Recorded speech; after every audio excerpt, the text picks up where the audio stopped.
3 balls and 1 strike now to Alan Ashby with Glenn Davis on first base and 2 down. He struck out Bass and Cruz swinging.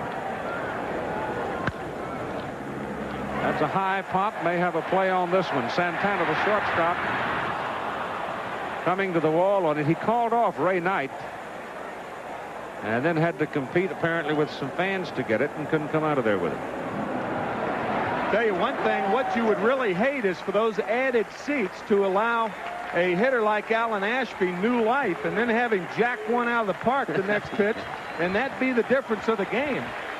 Davis goes. Pitch is swung on, hit to left. Left fielder going back. Wilson hustling. It's gone. Home run, Ashby. How do you do? Well, the New York Mets adding those extra seats, obviously for extra revenue. And just think about it, whether it's extra revenue or not. If this home run is a determining factor in this ball game. And now, Gary Carter, who has popped up to the shortstop, struck out swinging, and bounced back to the pitcher. That ball is hit high in the air to center field for Billy Hatcher. This should do it. Game is over. Mike Scott has beaten the New York Mets for the 2nd time in the National League Championship Series. A 3-hitter tonight, and the Houston Astros win it 3-1. The series is now even at 2 games apiece, and for sure will go back to Houston. Coming off a 10-inning thriller last night, the Mets, runaway leaders in the NL East, hosting the Houston Astros, tied for the lead in the NL West, and the holiday crowd of 28,500 expecting a tight duel between Houston's Nolan Ryan and New York's Dwight Gooden were not disappointed. A battle of top hurlers in the game. Dwight Gooden had only 4 strikeouts, but he did keep the Astros in check, like flipping to Keith Hernandez to catch Kevin Bass in a run down here. Hernandez applying the tag. Nolan Ryan, only his 3rd start since coming off the DL. They're limiting his activity, and he held the Mets to 1 run in 5 innings, getting Darryl Strawberry swinging there in the 3rd. The Astros drew even in the 7th, trailing 1-0. Kevin Bass takes Gooden downtown to right center field, way over the wall, past the 371 marker, and the game is tied at 1. But the Mets answered in their half of the 7th with 1 out. Len Dykstra, a drive to right off Dave Smith, bounces off the wall for 2 bases. Rafael Santana comes around to score, and the Mets regain the lead at 2-1. Astros with a chance in the 8th inning, blew it. 1 on, 1 out. Denny Wally grounds to 3rd. Keith Hernandez, after getting the out at 1st, doubles up Ty Gainey trying to go from 1st to 3rd. Al Lanier in the dugout. Just can't believe this is happening to his guys. To the top of the 9th, 2 out, 1 on. The Astros' last chance. Craig Reynolds a shot. Hernandez with the diving stop and the tag at 1st. And the Mets hold on to win it by a score of 2-1. This is their 8th consecutive victory. How well a team performs in 1-run ball games, usually a good indicator of character, toughness, and ability to win down the stretch. The Mets have won 17 of 23 one-run games so far this year. The umpires gathered at home plate. Matt Galante representing Houston and Bill Robinson representing the Mets out there meeting with the umpires while the ground crew is still sprinkling the drying material about the wet areas. But again, to re-emphasize, the tarp has remained down and the infield should be in very good condition, and the pitching mound should also be in very good condition. It is the outfield where the prime worry is. And obviously all morning long and through much of last night, the speculation has been who benefits most from the rainout of yesterday. Well, this morning Tim McCarver sat down with the Houston manager Hal Lanier and talked about it from the Houston perspective. This is what Hal had to say. Well, if we have any advantage at all, it's having a Nolan Ryan pitching on his the 4th day, getting the rest that he's gotten in between starts, like he did throughout the season. Again, it's only an advantage if we beat the Mets, and Nolan, has a great outing, of course. And this, of course, is the 3rd game, the 3rd of 3 scheduled for Shea Stadium, and they will go on back to play inside in Houston in the Astrodome, so the weather will not be a factor there. Nolan Ryan worked last Thursday night. He was the losing pitcher. He worked 5 innings against the Mets, and he gave up 7 hits and was beaten 5-1 by Bobby Ojeda. The Mets, of course, losing game number 1 and number 4 to Mike Scott and the Astros. And in Game 3, Lenny Dykstra's 2-run home run gave the Mets a 2-1 lead, but it was evened on Sunday night. So this a very, very important game, this 5th game, because both teams are tied 2-2. That's 4 out of 7. The pitching rotation for the remainder of the series, and obviously it could change, particularly with a fellow like Shea that is still about, but it looks like it'll be Bob Knepper in Game 6, and then if they have to play Game 7, Mike Scott. That's the thinking at the present time, whereas the Mets will come back with lefty Bob Ojeda. He will be in the game number 6 in the 7th game for the New York Mets. The starter figures to be Ron Darling.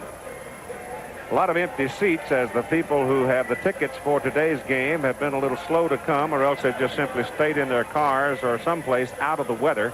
And now they are beginning to come into Shea Stadium, and the crowds have been over 55,000 in each of the 2 games that we have played.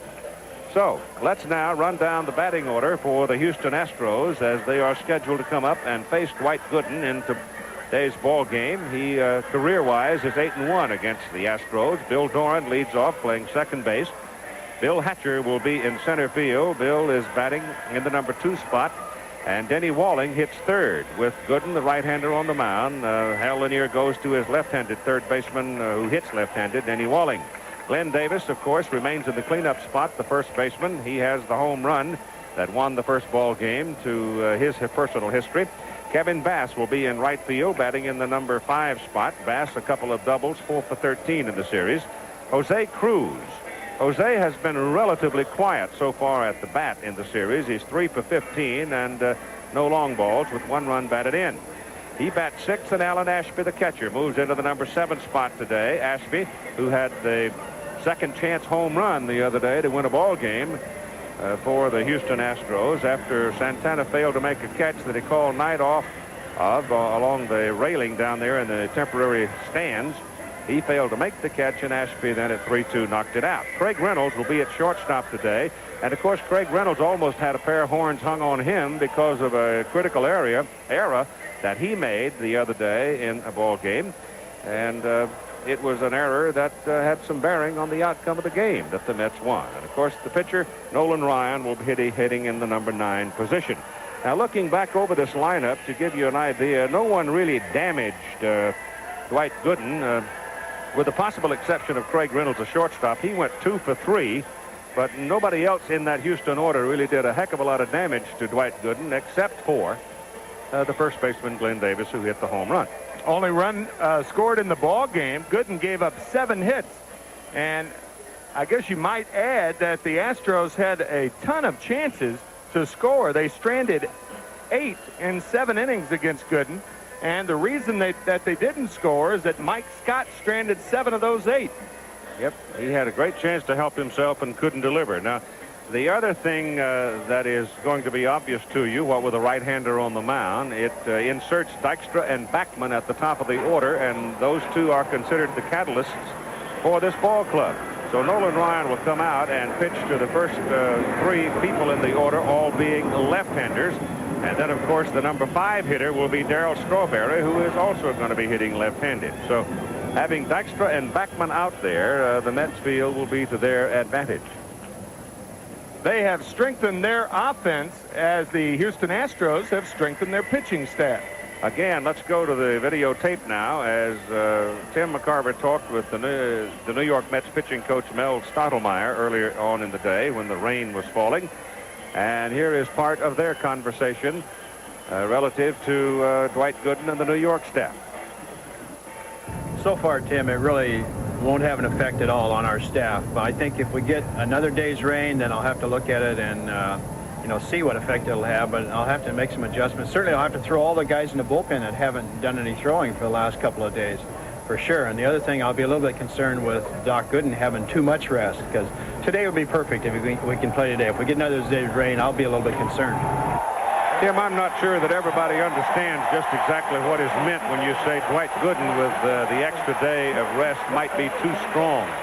Rhythm and timing is as much a part of hitting and pitching as strength and talent. It's all involved in that talent.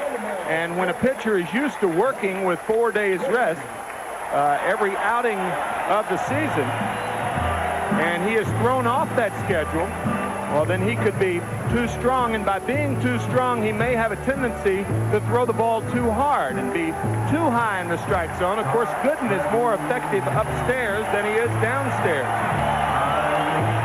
Well, he's on his way to the mound in Game 5 of the 1986 National League Championship Series. And let's set the New York Mets defensively for you now as Dwight Gooden goes to the mound, doing the catching again is Gary Carter. And the one thing about Gary, his bat has been so silent. He's 1 for 17. The outer defense will be Wilson, Baxter, Strawberry. Inside, Hernandez, Backman, Santana, and Knight.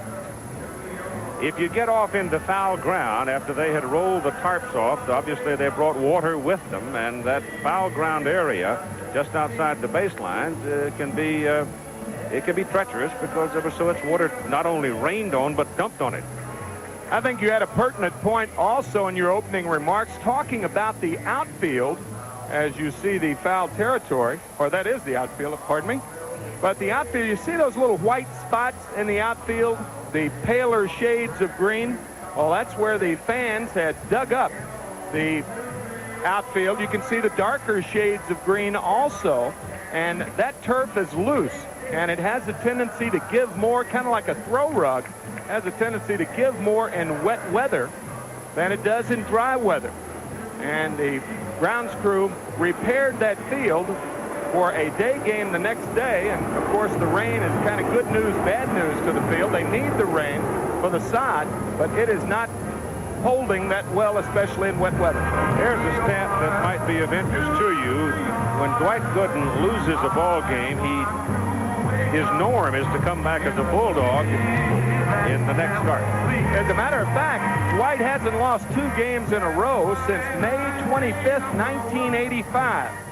And after losing 2 games in a row, the 25th of May of last year, he won 14 in a row and didn't lose another ball game until August 31st. The faithful are hurrying now to their seats as we're ready to play baseball, and it came very quickly as the president of the National League, Chubb Feeney, came out and said, roll it off, let's play, and we might be getting another light sprinkle. And now leading start off this ball game with Bill Doran, Billy Hatcher, and Denny Walling scheduled to lead off. Doran 3 for 16 with a home run, 2 runs batted in. Against Gooden in the opening game, he was 0 for 4.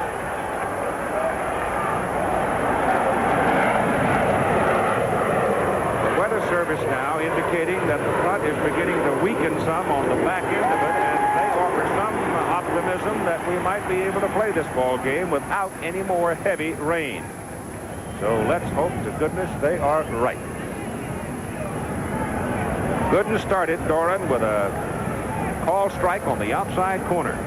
The clouds are very low, it is dark, and the lights have been turned on at Shea Stadium. Swing and a miss on a breaking pitch. Both these pitchers need number 2. Nolan Ryan really needs the curveball. If he's got it, he's dynamite. And, of course, if Gooden's got the curveball to go with his fastball, he is really something. The fastball is up high. It's 1 ball and 2 strikes to Bill Doran. The 2-2 pitch to Doran. Full count. So Gooden goes full, and he's riding that fastball in there about eye-high. That's one of the big differences. The National League hitters have not been swinging as freely at the high fastball this year as they have in years past. Over the mound, second baseman Backman. 1 down.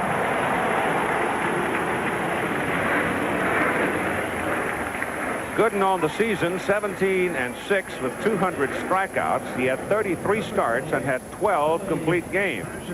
And in today's marketplace, 12 complete games out of 33 starts is a high ratio. Billy Hatcher now. Billy has been the swiftest of the Astros and the most opportunistic on the bases. He has 3 stolen bases in the ball game, 3 for 15. And Gooden burns him with a strike called on the outside corner. This year, I think Dwight is less concerned about striking out people than he has been at any time in his career, because he is now in the process at 21 years of age of, as he put it, learning to pitch, not throw. Backman handles this one, and 2 down.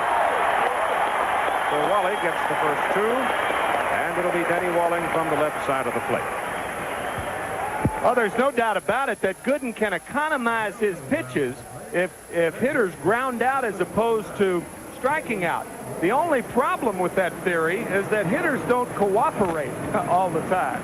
They don't say, well, Dwight wants to extend his career and not throw as many pitches. Well, sure, we'll hit the ground ball right at guys.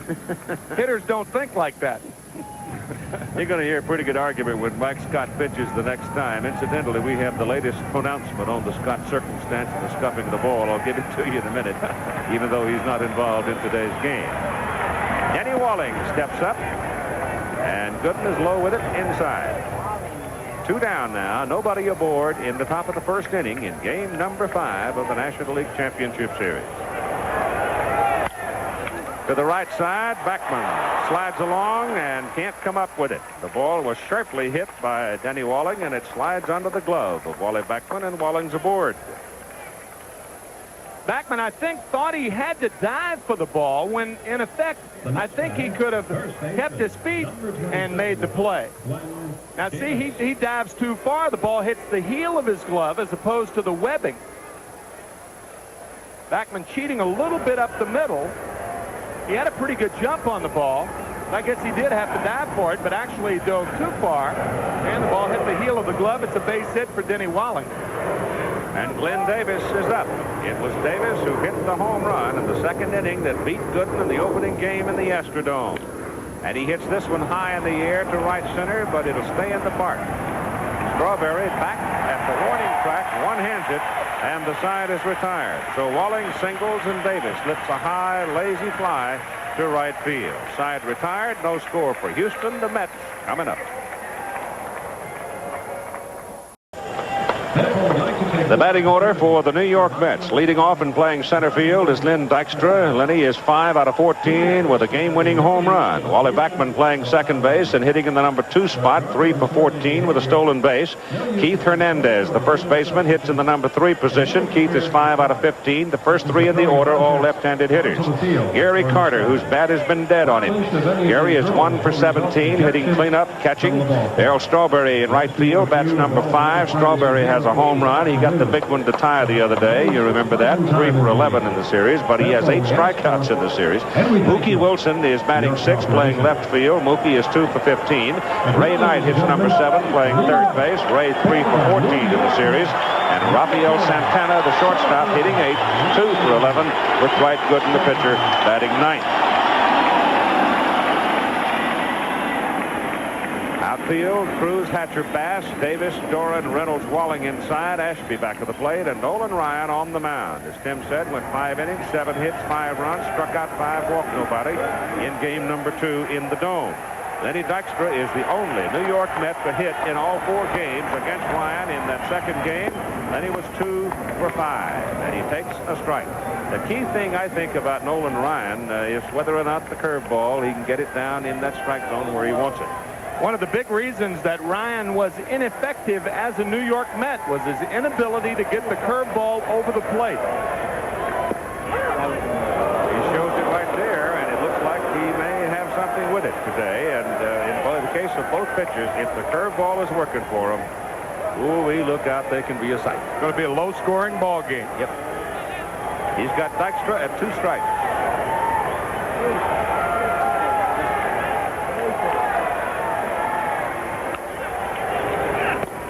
That's high and away with a fastball. Of course, Ryan knocked Dykstra down in that second game, if you remember, and Lenny got up and they had a staring contest for a bit, and whacko. And a lot of people thought that might have been the thing that triggered the Mets' attack against Ryan. 1-2. Close, but outside. 2 balls and 2 strikes. Gone. That was the fastball, and I mean it was in there quickly and well placed. Number 6. Well, that's what that curveball can do. It can get you looking for it to where he slips the fastball by you. Give you an idea off this composite line score. You can see that Houston has scored a total of 7 runs in the first 2 innings, whereas the Mets in the previous 4 games have not scored until the 4th inning. Wally Backman 3 for 14 against Ryan. He was 2 for 5 and had a stolen base in the series.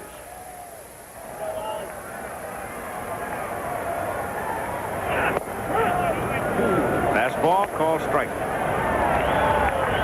Ryan to Backman, inside corner, and it's strike 2. 1-2.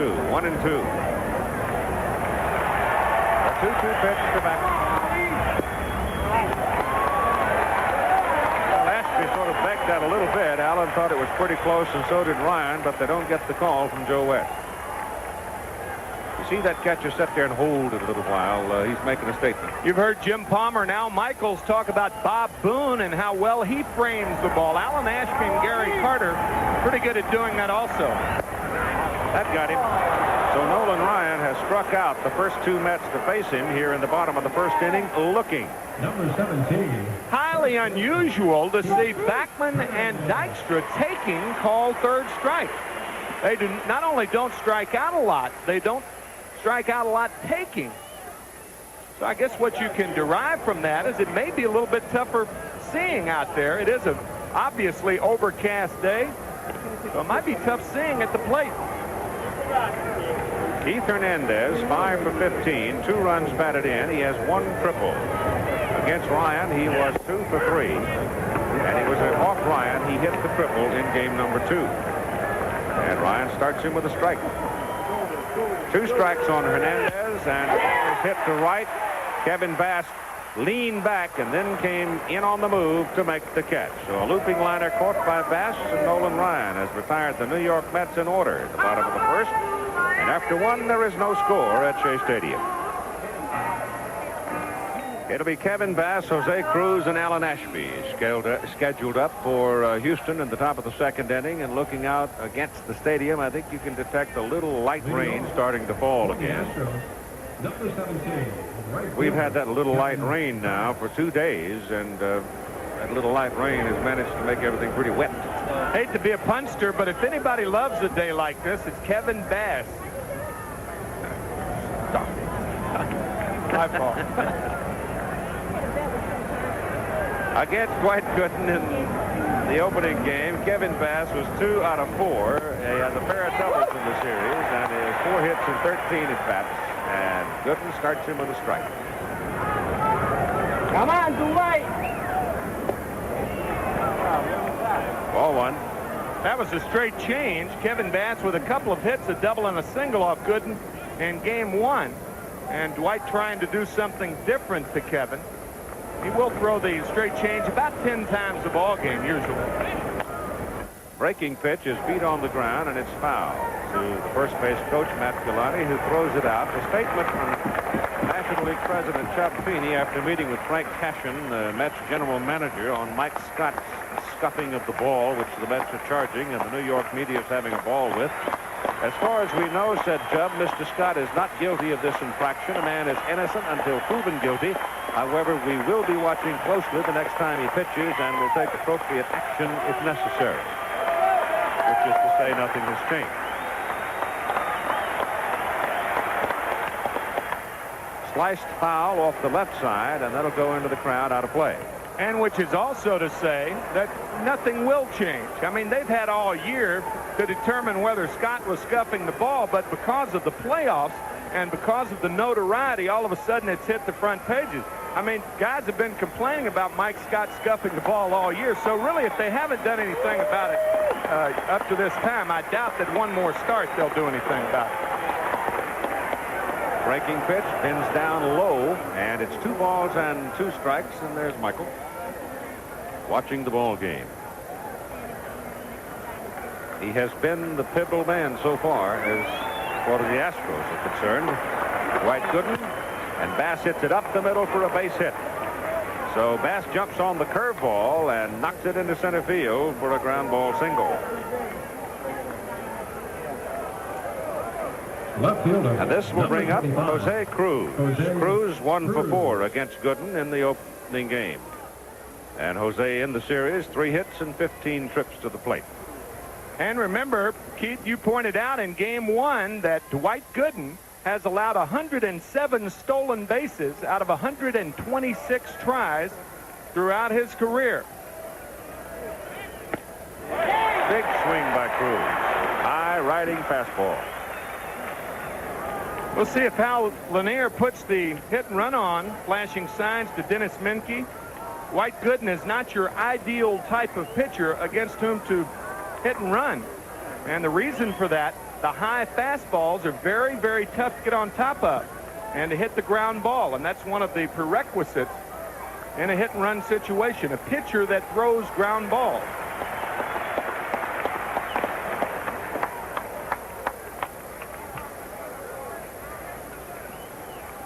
Gooden can't remember picking off a runner in high school, little league ball, and no wonder. Not too many guys got on against him. Can't work on your pickoff move in your basement. Runner goes. Cruz hits it up the middle. Looping fly ball. Drops in the outfield. Slows down in a hurry because it's wet out there. And Kevin Bass motors right on around to third base. So the Astros now in the top of the second inning with runners on the corner. Now batting, number 14. The fifth straight fastball to Jose Cruz, and he gets just enough of it. You saw the jump that Kevin Bass had off of first base. He had an excellent jump and continues on to third base. And the Astros with a serious threat here in the second. Bass is the leadoff man on third now, and Cruz at first with Alan Ashby hitting left-handed at the plate. Nobody out, obviously. The pitch to Ashby. Swung on, hit in the air to the left side. It's curling back. It's right down the line and finally drifts on back into the crowd. I thought we might have another one of those things where it's going to come down in the railing area of the temporary seats, but is well out of play. I was thinking that same thing. As a matter of fact, as a right-handed hitter, Ashby hit it in that area the other night. Not as deep into the end of the stands, the regular stands. Kind of likes that area down there. Good things happen when he hits it down there.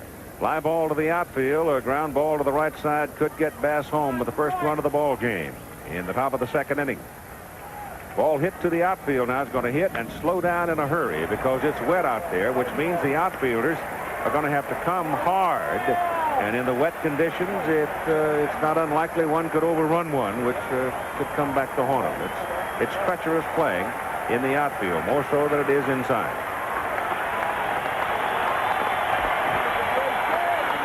Still a lot of empty seats at Shea Stadium because probably a lot of people have given up what was the ominous look of the weather and the forecast as well.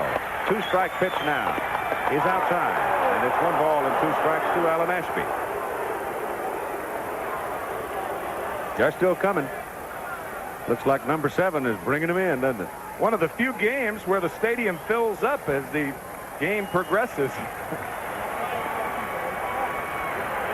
So Gooden now has a full count on Alan Ashby. Second time in the ball game. In 2 innings, he's had a full count on a hitter. Take strike 3.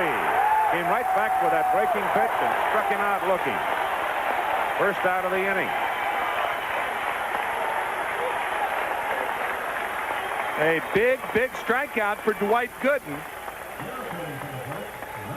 That pitch is a strike. Remember, Gary Carter catches the ball below the knees, but it's not where the catcher catches it. It's where it goes over the plate. That was a nasty curveball. Now it's Craig Reynolds. We'll try to bring Kevin Bass in from third and give the Astros the first run of the game. Pitcher Ryan on deck.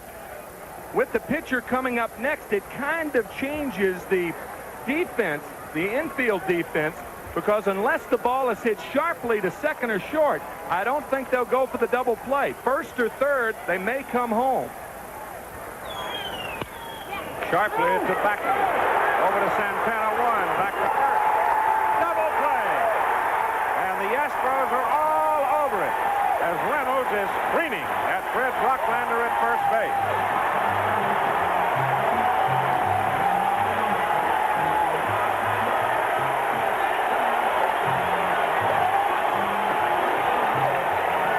What made this play close is the throw that Backman gave to Santana. Watch. The Santana that confuses the rhythm of Santana. He's safe. He's safe. He's safe by a half a step. Yep, coming down. A half a step. That's a pretty good size miss.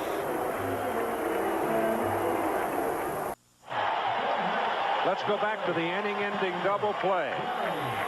Cruz couldn't get to Santana, and the throw now. Watch the ball and watch the foot of the base runner. Oh, yeah. Easy. Safe, easy. As you said, a half a step, maybe more. I think one reason the Astros argued the play, or another reason, was because Fred Brocklander delayed and hesitated before making the call. It also cost him a run. Gary Carter leads it off for the Mets now. Middle of the order coming up. Strawberry to follow, and then Mookie Wilson against Nolan Ryan. No score in the ball game.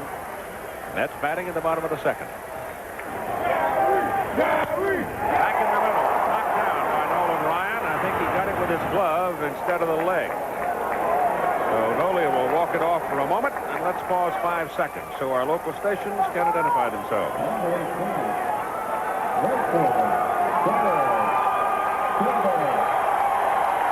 One out. Darryl Strawberry comes to the plate. Strike. Yeah, catchers get hit on the shoulder or the hand. They say rub a little dirt in it and hang with them. If a pitcher gets hit, they ice them down, take them up to the hospital for precautionary x-rays. Another prejudiced commentary here. Swing and a miss, and it's strike 2. Hell, Trader, when guys like you and I started out, and me more than you, and you got a little lump on you, the old trainer would bring a little axle grease out, rub it on you, and it was better that than the tobacco juice. Strike 2 comes with the heater and strikes him out looking. So Ryan now has struck out 3 New York Mets looking. He got Dykstra and Backman and now Strawberry. This is a pitch and the type of movement on a fastball that until this year Nolan Ryan didn't have. It's that little tailer at the end. Nolan Ryan was always the type of pitcher who just came and blew you away. He's still doing that, but he does have that different fastball that goes away from left-handed batters. Now Mookie Wilson coming to the plate, left-handed. And Ryan starts him with a high fastball. But I'll tell you one thing about it. When you go out against guys like Ryan and Gooden, ain't no shame in striking out. No. 4,277 have done it against Nolan Ryan in regulation play. Outside corner as Mookie checked on it, and it's 1 ball and 1 strike. What'd you say that Gooden would have to pitch 17 years and strike out 200 per year in order to match? That's right. 17 more years. 17 more years. 2-1. Gooden has 744 strikeouts now. That puts him about 3,500 plus behind Ryan. And to catch Ryan, he would have to pitch 17 more years and average 202 strikeouts a year to catch him. Of course, he had that one big year, what, 389 or something like that? 383 in 1973 to pass Sandy Koufax, who struck out 382. 2-2. Mookie turns around and moans a little on that one. And it's a full count. I'll tell you that when you saw Alan Ashby put one finger down and put it in a circle, that is the pitch. That is the signal for the pitch. Now this is going to be a fastball inside, but the signal for the pitch that goes away. Well, he struck out 4 now as he gets Mookie Wilson swinging, and he has retired the first 6 Mets that he has faced. And after 2 innings of play in Game 5 of the National League Championship Series at Shea Stadium, it is 0-0. Here's a superstar, one of our panelists who made the history books, Nolan Ryan of the Angels, 9th inning drama of a no-hitter against the Kansas City Royals. There's 1 out. Fastball gets him. We're down to the final out. Nolan Ryan 1 out away from pitching the 3rd no-hit, no-run game by a California Angel pitcher. Gets to right field and deep. Barry going back. He's got it! Nolan Ryan has a no-hit, no-run game, and they swarm the 26-year-old Alvin, Texas native. Ryan has no-hit the Kansas City Royals. The Angels win 3-0. And Ryan goes on to pitch 3 more no-hitters, the first man in American League history to throw 4 of them. The oldest man to pitch a no-hitter was 41-year-old Cy Young. The youngest Did it for Oakland in 1970 at the age of 21. For 10 points, name him. Nolan? Catfish Hunter. That's incorrect. That's incorrect. He did pitch a no-hitter, but he was not the youngest. So for 20 points, Cleveland, you can tie the game. Who was that youngest ever no-hit pitcher? Vida Blue? Vida Blue is correct. It's tied at 50-50.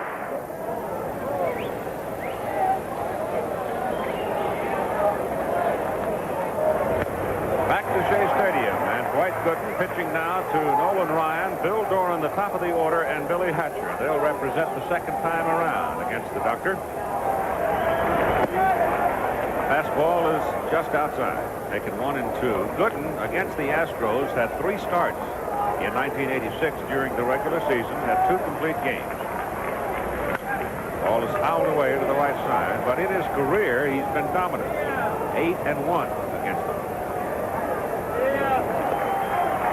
Comes back at 1-2, and Ryan takes strike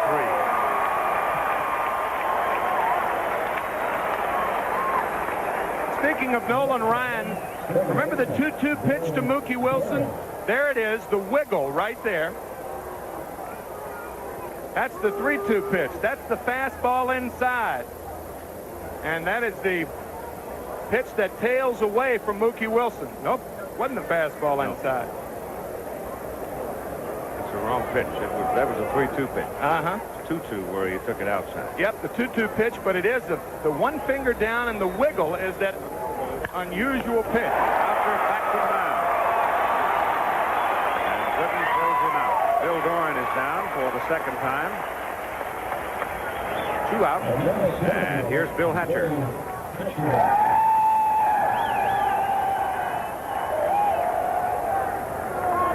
Game 6 of the American League Championship Series, California Angels and the Boston Red Sox at Fenway on tap tonight, 8 Eastern Time, weather permitting. Curveball, lowered away, ball 1. Hatcher bounced out to Beckman. His first time up today. Hatcher, a former Cub.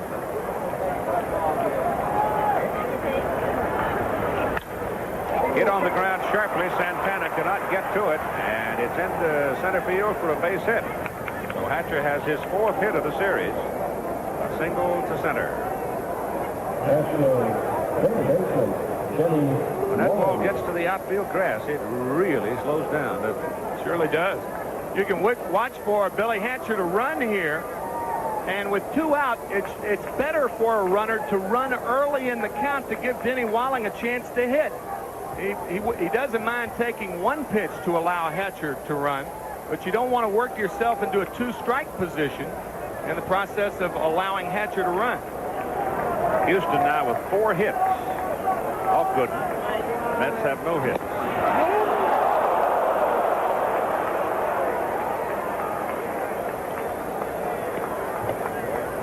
This is how close that play was. A good throw by Gooden. That has a lot to do with it as to whether you pick a runner off. Not only do you have to deliver it quickly, but it has to be about 6 inches off the ground, so the first baseman can apply the tag quickly.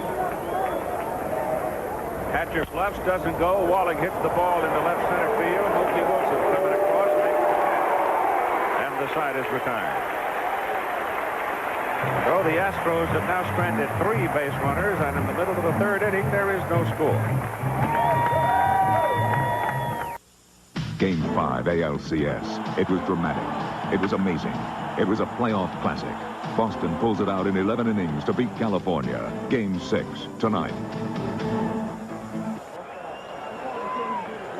Ray Knight, Rafael Santana, and Dwight Gooden now are scheduled to face Nolan Ryan. No score in the ball game, and the Mets come up in the bottom of the 3rd inning. Knight 3 for 14 in the series, and against Ryan in the opener, he was hitless in 2 trips.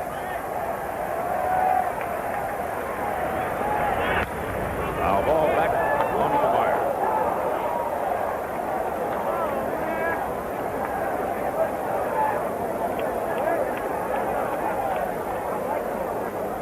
Of all the Mets, Ray Knight seems the one more resigned to the fact as to so what on Mike Scott's story.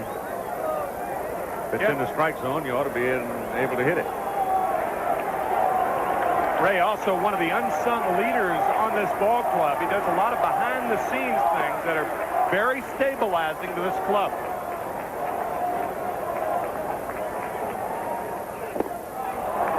Boy, there's a blazer. And Knight put his Sunday punch on it and came away empty. And Ryan is now struck out 5. Number 3. Sunday punch, quite appropriate when you talk about Ray Knight.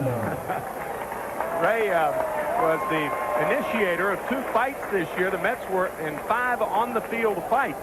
And when Mike Tyson, the aspiring heavyweight, came to Shea Stadium, he wanted to meet one Met. That was Ray Knight. Curveball to Santana. The Mets shortstop misses outside. Ball 1. Sharply hit, but the second baseman Gorin is right there and throws out Santana. Santana nailed the ball twice against Ryan. The second game down to home, but all the first time up, Gorin made a spectacular play to get him. Now Dwight Gooden, the pitcher. 2 down.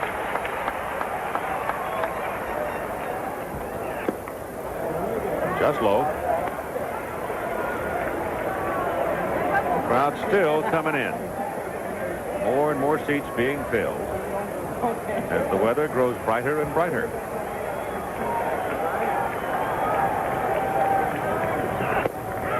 One and one to Dwight Gooden. There's another strike. 1 ball and 2 strikes now on Gooden. Well, Houston has had the habit of jumping to the front, and they should have in this ball game and could have. First and third and nobody out, and failed to score in the second. That's 6 strikeouts now for Nolan Ryan, and he retires the first 9 Mets in order. And after 3 innings of play, there's no score. Well, happily, we can tell you we have shadows. The sun has peeked through for a moment. And if we should get a period of bright sunshine, that outfield will dry out pretty quickly.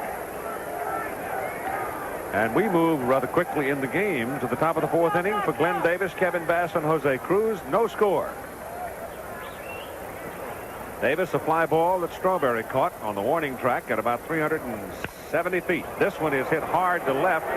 Mookie Wilson started in and then had to put on the brakes and stop and make the catch. And you notice that Mookie, in making that stop, did it rather gingerly. I'll tell you, Glenn Davis is only 4 for 16 in the series, but no player on either side is locked in like Davis. I still think he has been with the home run in game 1, a major factor, and he may be a major factor in the last 3 ball games.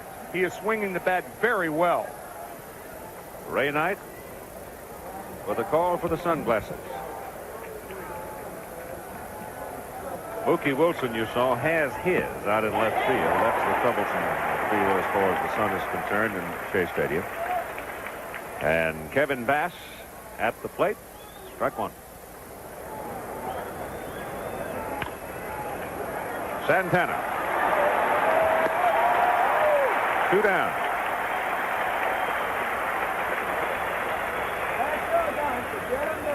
And now coming to the plate. I guess he's going to keep his shoes. In case you don't know that story, Tim offered him a pair of shoes the other day that he was wearing if he'd do an imitation of Sammy Davis Jr., which he did, and he took the shoes. I thought it was a big joke, but he kept my shoes. I thought I was going to get my shoes back. He kept them. Same size, 10.5. History. This time he's a little bit farther to the left with it, right at Santana, who throws him out. So the doctor gets him in order in the top of the 4th inning after 3.5. There is no score between the Astros and the Mets. All right, Kevin, we made the deal the other day about the shoes, and I just wanted you to know that I've kept my end of the bargain with shoe trees. That's with shoe trees. Oh, okay, so now your end of the bargain, the Sammy Davis Jr. The Sammy Davis, man? I mean, like, you're just a real cool cat, man, for doing this for me. I mean that. I really do. And I just want to thank all the people in New York, man, because it's just been a really gas of a time for me. You know what I mean, man? I can dig it, babe. I know you can, because I can. Hey, I really thank you for these. These are nice. You're welcome. What do you pay about? 90 bucks for these? Oh, we won't get into that. Thanks a million. All right. How about Keith Jackson? One more time. Yes. Okay, here we are, everybody. We're here at the LCS playoffs, and I'm Keith Jackson along with my co-host, Tim McCarver. What do you got to say about that, Tim? And we'll be back in a moment.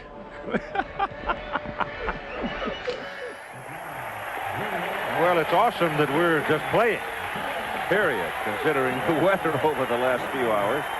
I really didn't think we'd have a shot at it today, but lo and behold, here we are with some sunshine on the field, and it's the second time around now for the New York Mets. Nolan Ryan has retired the first 9 he's faced. It'll be Dykstra, Backman, Hernandez in the bottom of the 4th inning.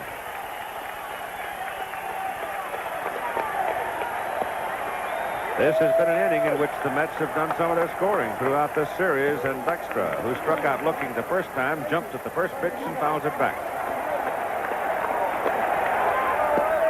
2 strikes, and he went fishing for the breaking pitch that time. Ryan, in that opening stanza, the opening first 3 of the second game, he struck out, what, 5 of the first 7 tonight?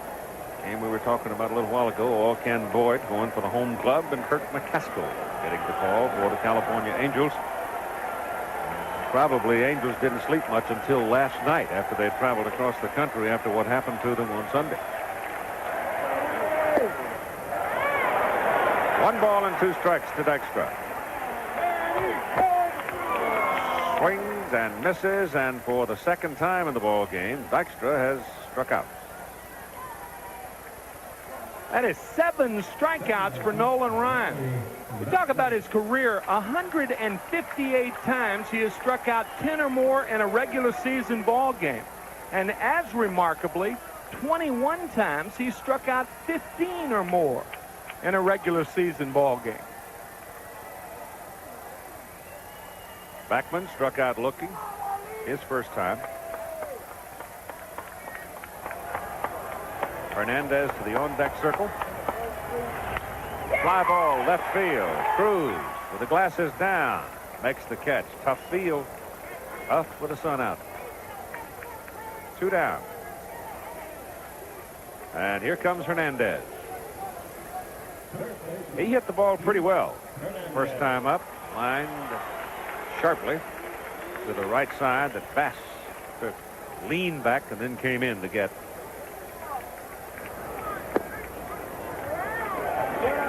Breaking pitch just misses. The only ball the Mets have hit hard so far was Gary Carter's 1 hopper knocked down by Ryan, and Gary, of course, retired to lead off the second inning. That's the only ball that they have really stung. That's fouled off. Foul left side. He set the first 11 down in order. He struck out Backman on a 3-2 pitch. And he strikes out Fernandez on a little foul tip that is held by Ashby, so he has retired 12 in a row. And that is strikeout number 7 for the Express, Nolan Ryan. After 4 complete innings, no score. Game 5 of the National League Championship Series. I'm told that the weather has brightened some in Boston, and they've taken the tarp off the field there. So apparently they're optimistic about getting the ball game underway up there on its schedule. See that area right up there? That is the K corner. And, of course, the guys have just arrived with their Ks. I guess they got caught up with the weather. But this year, of course, Dwight Gooden striking out only 200, and that's an unusual year for him. But no K corners. Kind of strange to be here at Shea and not see the Ks going up. Well, they only need to hang out 2 so far. That's right. Nolan Ryan should be in the right field corner. They'd hang out 8 for him. That's right. That's a fair ball for Alan Ashby. Strawberry to the corner. The throw. He's in there. Double.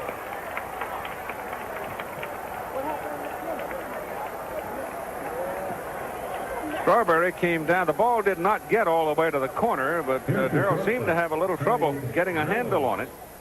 With a guy like Gooden pitching, you have to give the hitters the lines because they are not as prone to pull the ball down the lines as they would against most pitchers. Now watch Strawberry. He gets to the ball in a hurry, but the throw is late, and Alan Ashby has a double. Strawberry also not playing Ashby to pull.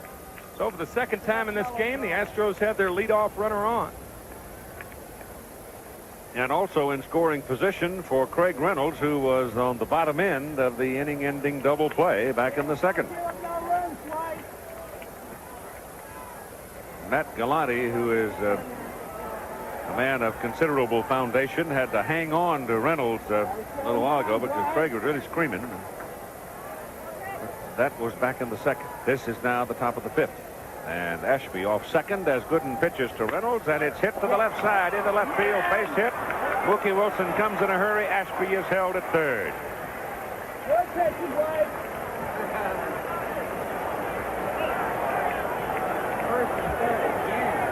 So Reynolds goes in the hole the opposite way, and Nolan Ryan, the pitcher, coming up. With nobody out, Dennis Menke holds Alan Ashby, who is not a fast runner. He holds him at third base. And now what I think you may see is a straight sacrifice. Rather than sacrificing a safety squeeze or anything like that, you just sacrifice as though there were no men on third base. Bluffs it. Bunt is back to the mound. Gooden picks it up, throws to second, and they get Reynolds coming down from first. And Ryan is on at first on the fielder's choice, and the base runner is held at third. Bunted it a little too hard. And too much back to Gooden. Gooden, even though he turns the wrong way, watch him turn to the right. And he has to make an awkward throw to second base. He turns to the right, and now he makes the tailing throw. But another example of what a good athlete Dwight Gooden is. You see, Alan Ashby does not possess the speed of a guy at third base where you're going to make a play like that, nor is the bunt too nice. But Reynolds easily out at second base. One down for Bill Doran. Runners on the corner. Ryan at first. Ashby at third. Doran pounds it at the plate. Alan Ashby doubled to lead the inning. Reynolds singled, but Ashby held at third, and he's still there. And Doran pounded it straight back as he went for that high fastball.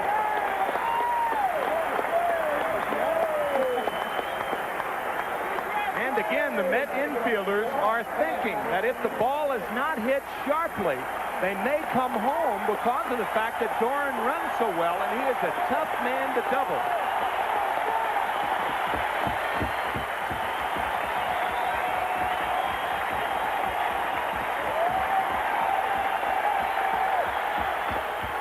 Checked it.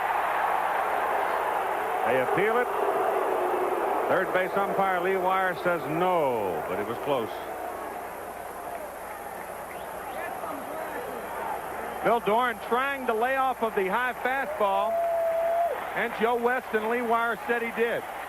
Whenever the body is used that much in the swing, rarely does a third base or first base umpire call it a swing. Ball is hit on the ground. Bobbles it for a moment. Back to Santana. Throw to first. No, didn't get him. Run scores from third. And the Astros take the lead 1-0.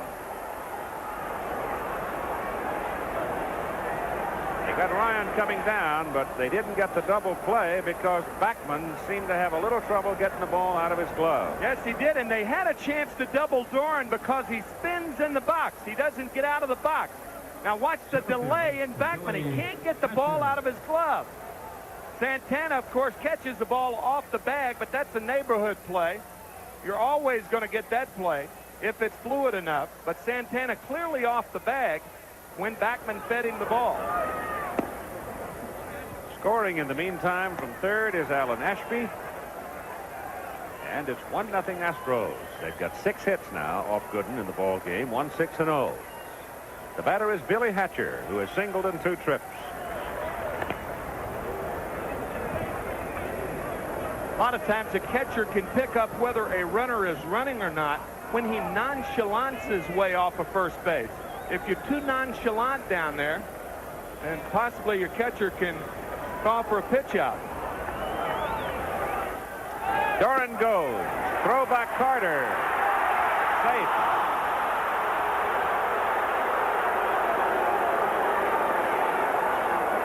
That is the 6th stolen base by the Astros. I'll tell you, you can accuse me of a prejudiced remark again, but when a batter sticks that bat out with no intent to bunt the ball, but his only intent is to interfere with the catcher, in my opinion, that rule ought to be changed and the batter ought to be called out. You could see clearly that Hatcher had no intent on bunting the ball. I don't disagree with you a bit.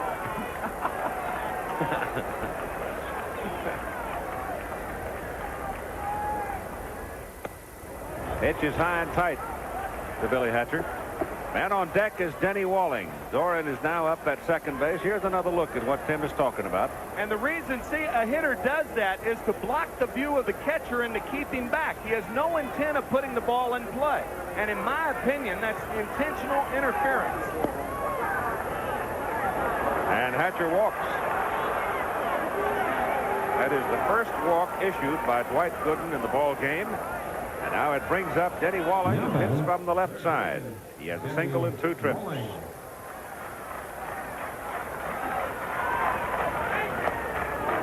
Breaking pitch is low. Walling hit the ball. A fly ball to left center his last time up. Kind of a handle hit. But they give him a lot of room in left center. If he could drive one up through there, he'd have some room to run. And the folks on the bases would be flying, but this is popped up on the left side. High hanger, giving Wilson plenty of time in short left to make the catch. So the Astros strand 2, but they score 1, and they lead in the middle of the 5th, 1-0. New York had even more cause for July celebrations with a Mets signed Darryl Strawberry, the top pick of the amateur free agent draft. Comparing him to a young Ted Williams, many top scouts rated the 6'6" Strawberry baseball's best prospect in 30 years. Also signing were 2 other first-round choices, catcher John Gibbons and outfielder Billy Bean, as well as second-round choice Jay Tibbs. Now Gary Carter, and only Gary Carter and Rafael Santana have not been struck out today by Nolan Ryan, as he totals 8 in the ball game, and his team leads 1-0, and he starts Carter with a curveball outside. I'll tell you, we talked at the beginning of game 3, the first game here at Shea, how important the crowd would be here at Shea Stadium as far as the Mets are concerned. The crowds have not been a factor here at Shea in any of the games so far. Fastball is just off the outside. There's Ruth, the pretty girl that he went to high school with and married and lives with in Albin, Texas, raising a fine family and in the ranching business.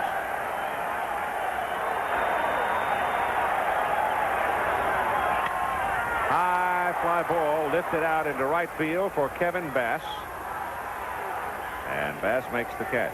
1 down. So Gary Carter's bat remains quiet. Carter has been totally frustrated by the Astro pitchers so far. Gary, a very animated player, of course, and the Astro pitchers have totally taken the animation away from Carter. Now Darryl Strawberry. Running fastball outside. Strawberry struck out looking. His first time up today.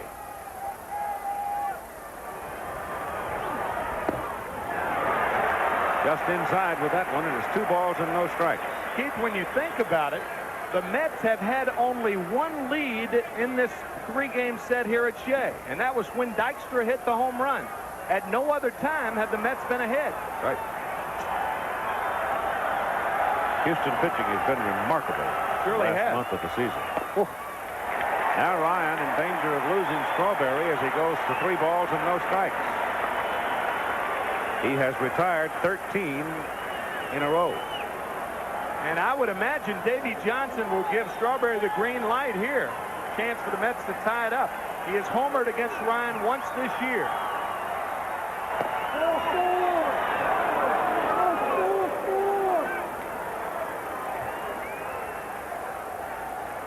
There's an umpire in the stands with the big boys. 3-1 count to Strawberry.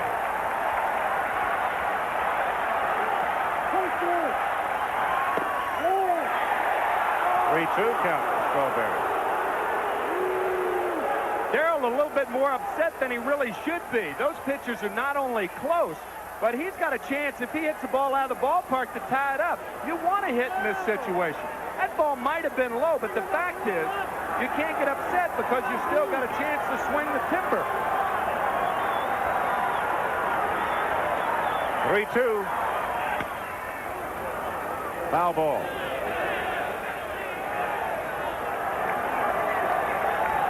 Wilson on deck. Middle of the order. Up for the Mets. In the bottom of the 5th. 1 out.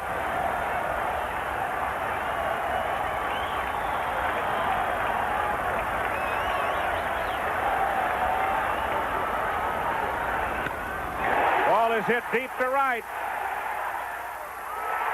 Home run.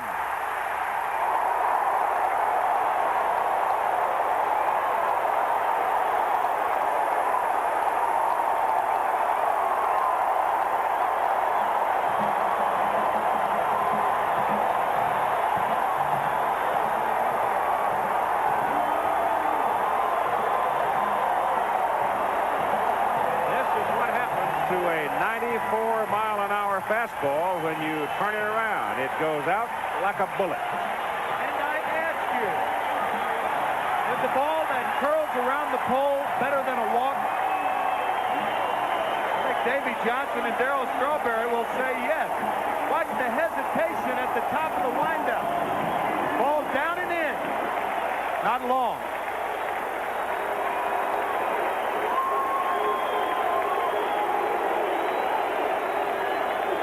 It was he knew it was gone. It's just a question of whether it stayed fair or not. It was hooking in a hurry toward that line. Just fair. And the score is tied. The first hit of the ball game for the Mets in the 5th inning. After Ryan had retired 13 in a row, and the hit ties the game. Second home run of the series for Strawberry, and Mookie Wilson is the batter.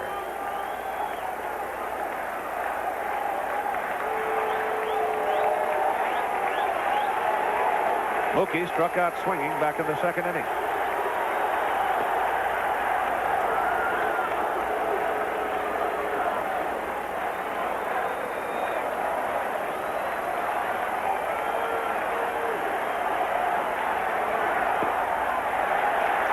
One ball and 1 strike. Tell you, in my opinion, that ball down and in, the most dangerous pitch to any hitter. And the reason is you don't have to have full extension when you swing the bat. All you have to do is drop the bat head on it. I've often said it, if guys who swung clubs didn't like balls down and in, they'd make tees higher.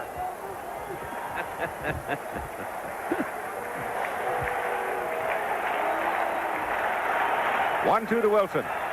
Fouled away.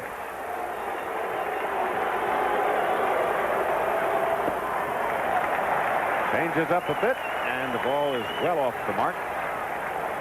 Even the count at 2 balls and 2 strikes.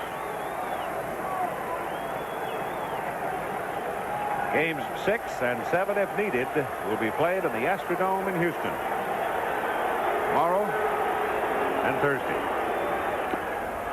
Swing, foul tip, held by Ashby, and Wilson is the 9th strikeout victim of the game for Ryan. That ball down and in. You see there's not a lot of extension on his swing, and he hooks it down into the corner. The only problem as far as Strawberry was concerned is will it hit the foul pole?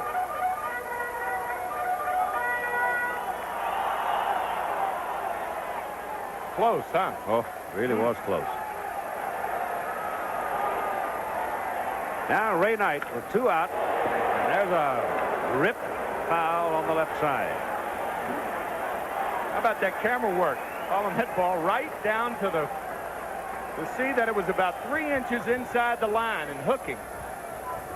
Had that been at the Astrodome, that would not have been a home run. It's 338 down the line there, right, and that would have been the difference. Of course, it's 338 down the line here at Shea, too, isn't it? Maybe they got a wider foul pole. Outside. 1 ball and 1 strike. Sharply hit, but right at the shortstop, Craig Reynolds.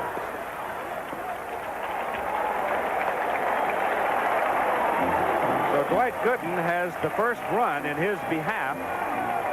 And he's only even at 1-1 after 5. Back after this word from your local station. Now Darryl Strawberry. Ball is hit deep to right. Home run.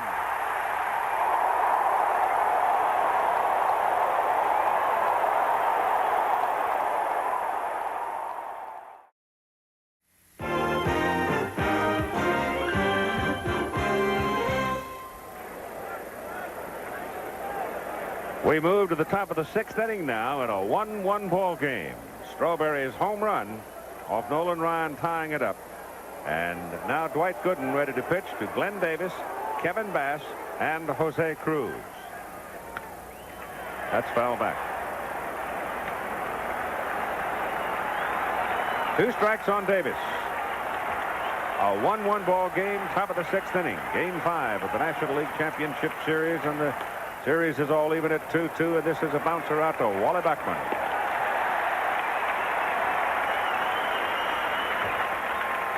One down. Here's Kevin Bass coming up. Bass with a single and 2 trips.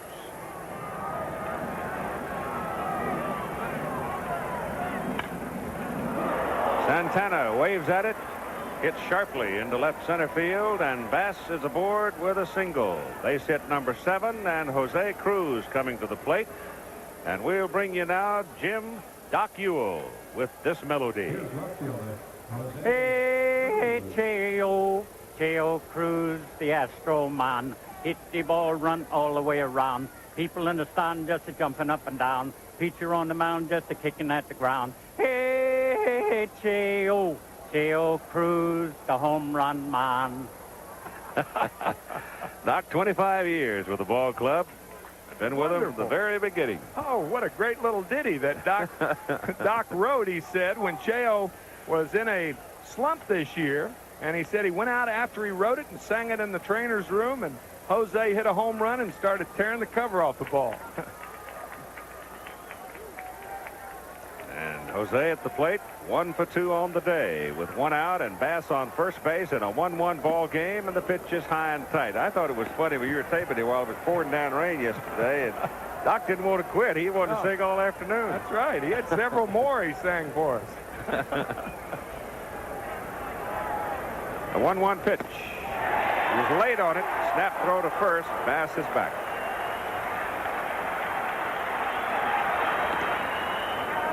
Holding Bass at first. Ashby is on deck. One thing to note about this Houston ball club, it's been the bottom third of the order, though, that's really been pesky. They really have been troublesome for New York pitching. 1-2 to Cruz. Bass goes. Breaking pitch. Carter's throw. Out. Perfect throw by Carter. And he had a very tough pitch to throw. This is only the second Astro that has been caught during this series. Curveball. Bass had a good jump, but watch where the throw is. Oh, that's perfect. Perfect. And 2 down now with Cruz still at the plate with a count of 2-2. That's a great shot and a great indicator of Rafael Santana straddling the bag as opposed to standing in front of the bag and bringing the ball back. Straddling the bag, the proper way to handle it. Gooden's curve is outside to go full now on Cruz. Strikes him out. Big jump curveball. So they get Bass trying to steal, and Astros turned away in a 1-1 game. IBM presents You Make the Call. A manager is forced to play 2 pitchers at the same time. He plans to use one in the outfield while the other pitches, rotating the 2 when the situation calls for it. Can he do this? You make the call. There's nothing in the rule book that prevents a manager from rotating his pitchers, as long as each pitcher faces at least one batter. If you said so, then you made the right call. The most watched pair of hands in baseball right now belong to Mike Scott. He can't even put him in his pocket without somebody watching. That, of course, gum wrapper. That's, I guess that type of paper is called a de-scuffer. Nolan Ryan is out on the mound now and is pitching to Rafael Santana, the pitcher Dwight Gooden, and then Len Dykstra. And we're getting some stirring around in the Houston Astros bullpen as Charlie Kerfell gets up and starts loosening up. And Noli misses inside. 1 ball and 1 strike to Santana. That's big, Charlie. I don't know if we've got it up or handy or can show it to you, but the behind-the-back catch he made the other day was absolutely hilarious. Off Gary Carter. Carter almost dehorned him, and he flagged it behind the back, gave him a big point. And away he went. One of the reasons Kerfell is up is Hal Lanier may be more inclined to go back to that 100-pitch limit with Nolan Ryan. Outside corner, and now it's a full count, 3-2.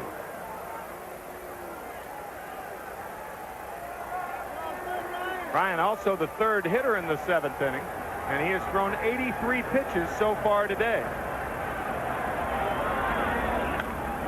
That's popped up and back in the crowd. And for those of you who may not know why he is on the 100-pitch limit, it's because he was on the disabled list for the first time in his remarkable career this year. Strained medial collateral ligament in that elbow. Broken bat bouncer to Reynolds at shortstop. Throws low, but Davis digs it out. Santana's retired. Now the pitcher, Dwight Gooden. Now, the next pitcher, Dwight Gooden.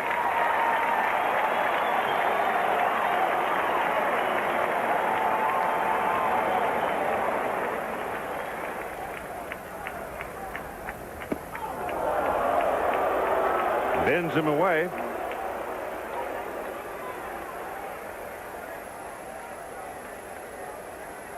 can see that he wears well.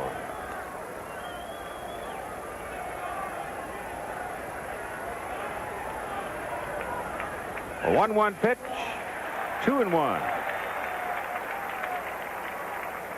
Gooden had 21 hits for the Mets last year. He did not fare that well this year, only 7 for 81. But he is strong. His only home run coming against Rick Rhoden of the Pittsburgh Pirates last year.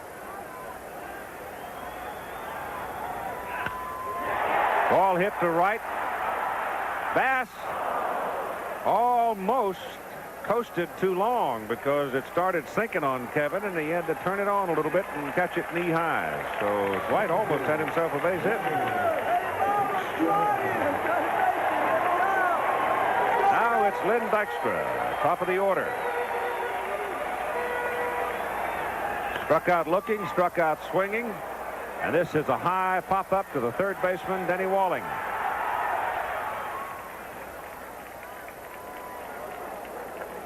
So Nolan Ryan gets him in order in the bottom of the sixth. And after 6 at Shea Stadium, a 1-1 tie.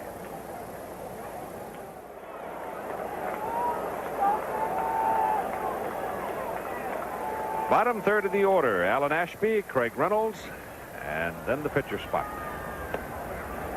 Alan Ashby has struck out looking, doubled, and scored Houston's run.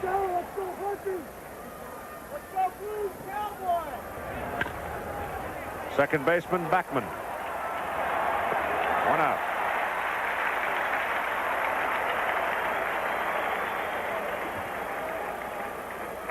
Here's Bob Ojeda, who was a winner in game number 2, and he's doing the charting today.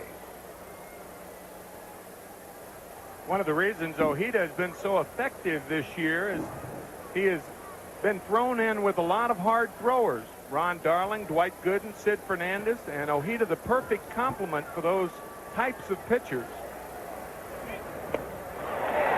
Reynolds swings and misses on a big jug curve, and Ryan has come out and swinging the bat. So unless Reynolds produces a scoring opportunity here for Houston, I would say Nolan will take his swing.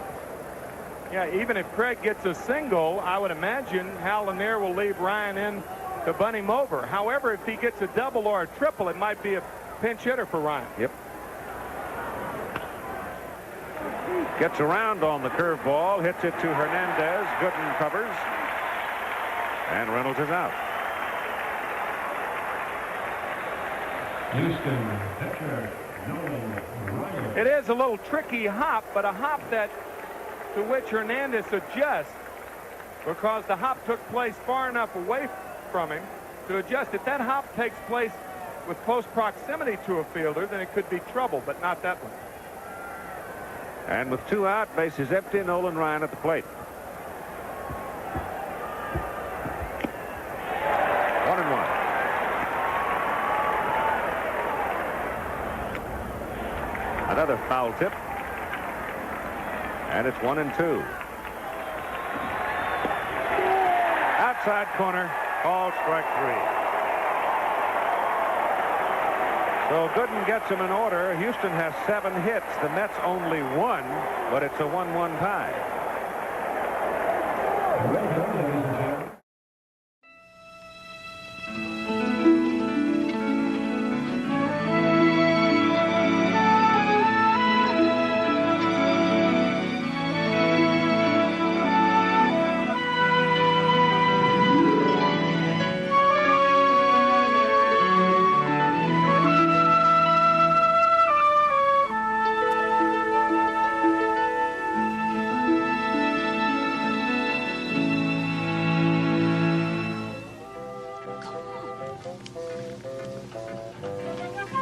Excuse me, but aren't you Nolan Ryan?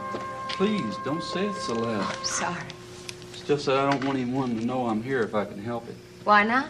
Well, if it gets in the papers, Mr. Williams will find out. Mr. Williams? Dick Williams, the Angels manager. That's right. What's your name? Roy, and this is Ruth and John. Hi. Hi. And now I'm Mary Ryan.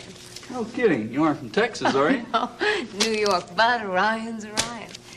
Listen, is there anything I can do to help? I don't believe, thank you. Could I ask, why you don't want Mr. Williams to know about it? Well, one of the things we're not supposed to do is play other sports. I know about that. Your wife's a real good tennis player, but you can't play with her because you might hurt your arm. That's right. An old friend of mine runs a boys' club up in the Bronx. They had their field day today. He asked me to come out and talk to kids and hand out the awards. Is that the Hudson Boys Club? That's right. I got a friend who plays basketball at the Hudson Boys Club.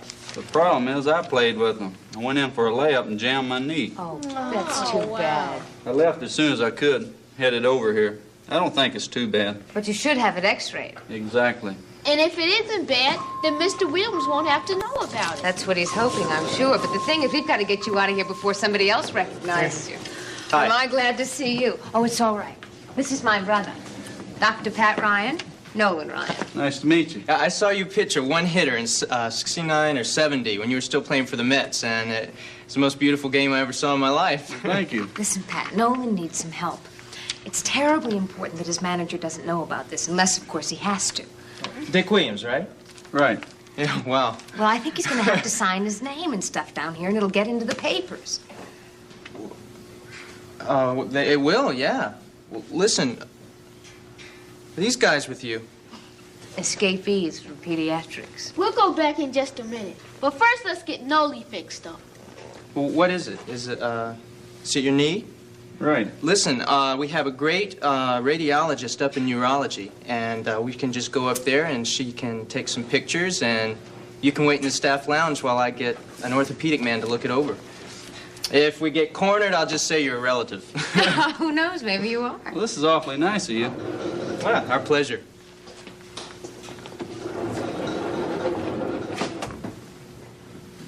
Oh, no. Oh, that's trouble. What's the matter? Jack Finelli. He is the last person in the world Nolan Ryan needs to see right now. He's a baseball fan and a newspaper man.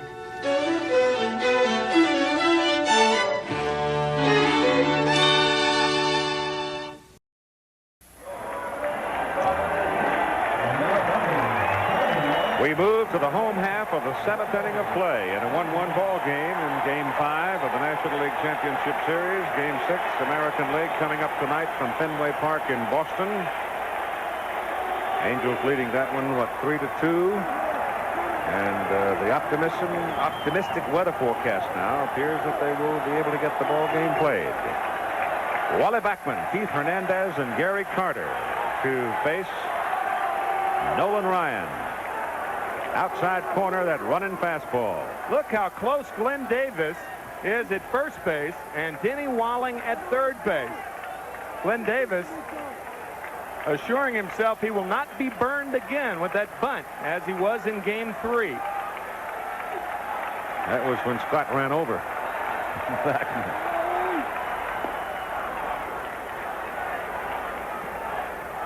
Of course, with 2 strikes now, Davis is back into his position. Backman has not tried a bunt with 2 strikes this year. However, Lynn Dykstra has tried to drag bunt with 2 strikes on 3 occasions this year. Yeah, that'll be 4 in a row as he strikes out Wally Backman for the 2nd time today. And you could, excuse me, Keith, you could clearly see that Alan Ashby gave that sign, the 1 finger and in the circle, and the ball went away from Wally Backman. That is that unusual movement on that pitch that we've been talking about. And that's strikeout number 10 for Ryan.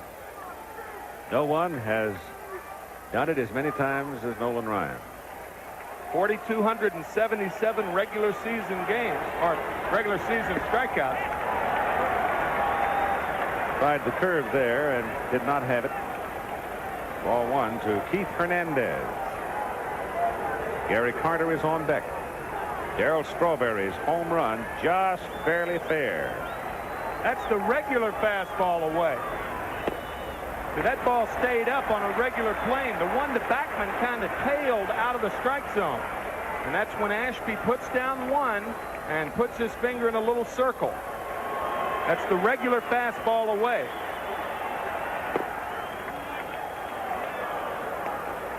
Well, now, it's regular in a sense. Yeah. Well put. Regular old 92-mile-an-hour fastball. That's hit to right on the nose. Bass will play it. And Hernandez is aboard with the Mets' 2nd hit of the ball game.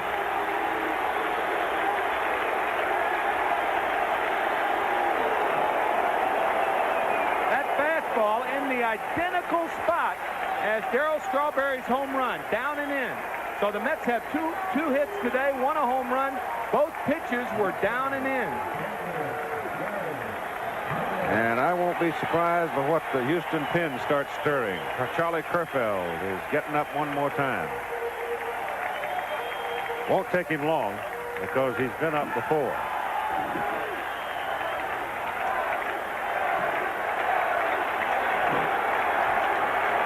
Gary Carter with 1 out, and Hernandez at first base with Strawberry to the on-deck circle.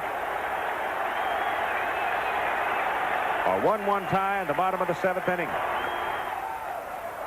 And Carter falls down, rolls over, and fouls it off.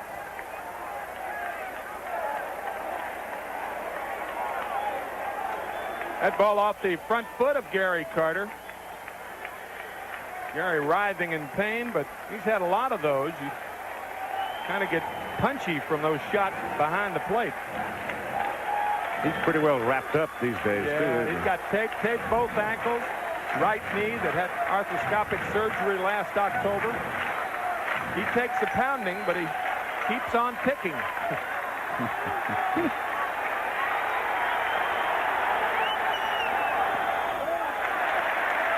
Just low. A lot of times you can tell, even when a hitter takes a pitch, that he's struggling. And you could tell by the way Gary Carter took that pitch that he's really unsure of himself at the plate right now. Off balance.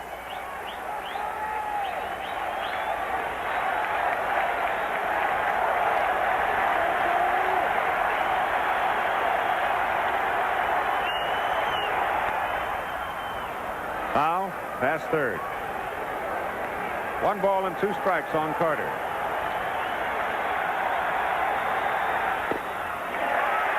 Almost got him to bite. Full count, 3-2. The big difference at 2-2 count and 3-2 count, because now Hernandez will be running in all probability, thereby staying out of the double play unless the ball is really smoked to Reynolds or to Doran.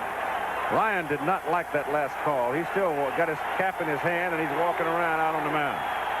Not pleased.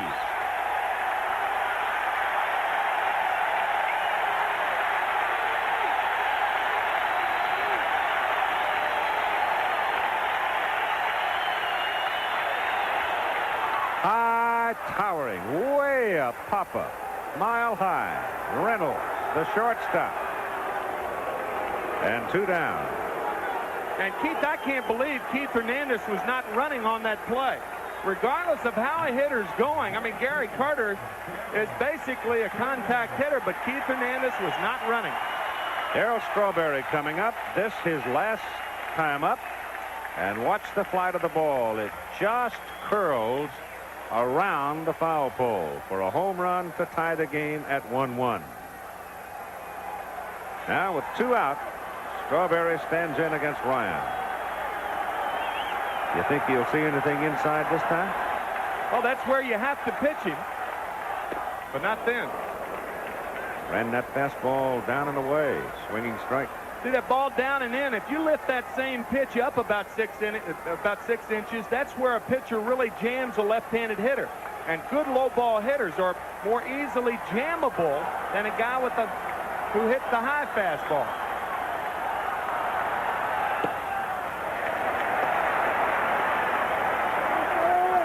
Ryan bobbing his head, talking to himself, fussing a little bit now. Herfeld is up, but right now not throwing. He's a spectator. He's throwing easily once in a while to stay loose. 1 ball, 2 strikes now to Strawberry. Well, he had 2 strikes on him a while ago when he hit the home run. Not bad credentials for a young player. 27 of those home runs this year. That got a few woos out of the crowd. It was close. 2 balls and 2 strikes with 2 out. Hernandez off first. And it's a full count. Well, now Keith Hernandez will be running 3-2 and 2 out. And that's why it's so important not to get in that situation, because now Hernandez possibly can score on a short double or a long single. Glenn Davis will be playing behind Nolan Ryan. The home run hit by Strawberry came on a 3-2 count.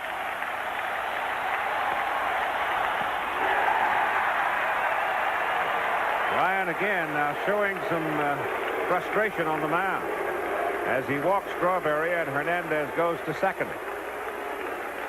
He may have hurt himself with that pitch. And that might be the reason he has been walking around the mound. Some strange signs out there. Of course, that elbow has given him problems all year, on the disabled list 2 times. Let's see if we can pick anything up with this pitch. Oh, yep, that elbow, you can see him writhe in pain. But it appears to be all right. Of course, we mentioned in the second game of this series the fact that Nolan Ryan will have to make a decision this year as to whether to undergo surgery or not, similar to the Tommy John operation. Kerfell waiting in the bullpen for the phone to ring. Mookie Wilson comes to the plate now with Hernandez at second and Strawberry at first. And Wilson has struck out twice today, swinging. 2 out. Mets in the bottom of the 7th inning in a 1-1 tie.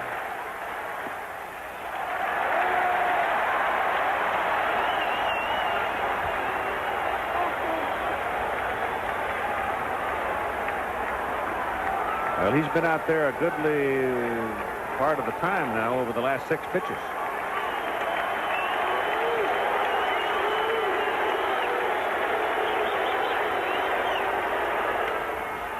High pop to the left side for Jose Cruz, left fielder, and he makes the catch.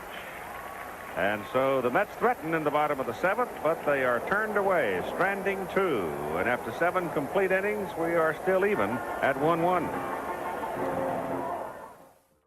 Oh, my. Oh, my what? Well. Hello, Nolan. Hi, Mary. I just wanted to come by and thank you for yesterday and drop this picture off you asked for. Oh, how nice of you. I'd like to introduce you to my mother. Mother, this is Nolan Ryan. Oh, well, very nice to know you, Mr. Nice to Ryan. meet you, ma'am. Oh, and my friend Kevin McGinnis. Hello, Kevin, Mr. Ryan. how are you? Johnny! Oh, this is terrific. It'll look great in here. Oh, my, yes. We move to the top of the 8th inning. Nolan Ryan, coming off the mound after that last inning, seemed to indicate some discomfort, but I don't know whether it was just frustration or not. But I think it's worth noting, Tim, that he has thrown 113 pitches in this ball game. And in no time since June 2nd, when he went on the DL with that strained medial collateral in his right elbow, has he thrown over 100 pitches. Dwight Gooden, on the other hand, as he faces the top of the order for Houston in the top of the 8th inning, has thrown only 88 pitches.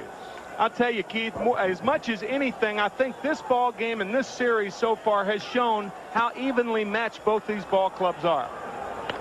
Doran puts it on the ground. Past Gooden. First baseman Hernandez covering. Nobody at first. Gooden late getting there. Thought perhaps he had a chance to make the play on the ball and did not. And it's base hit, Bill Doran.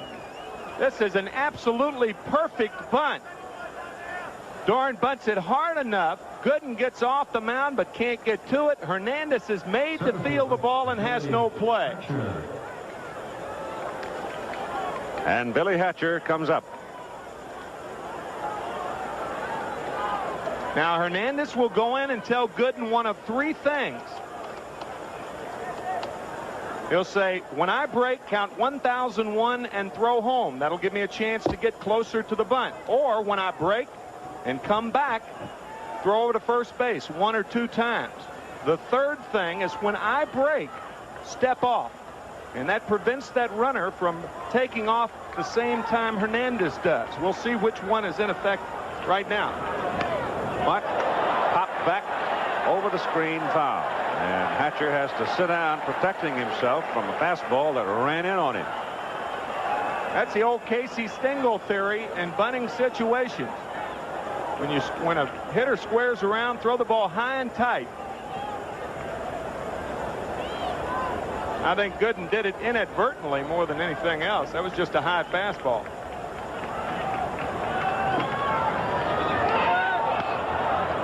Butts down. Rolling, rolling, rolling, rolling. And Hernandez, letting it roll, suddenly grabbed it.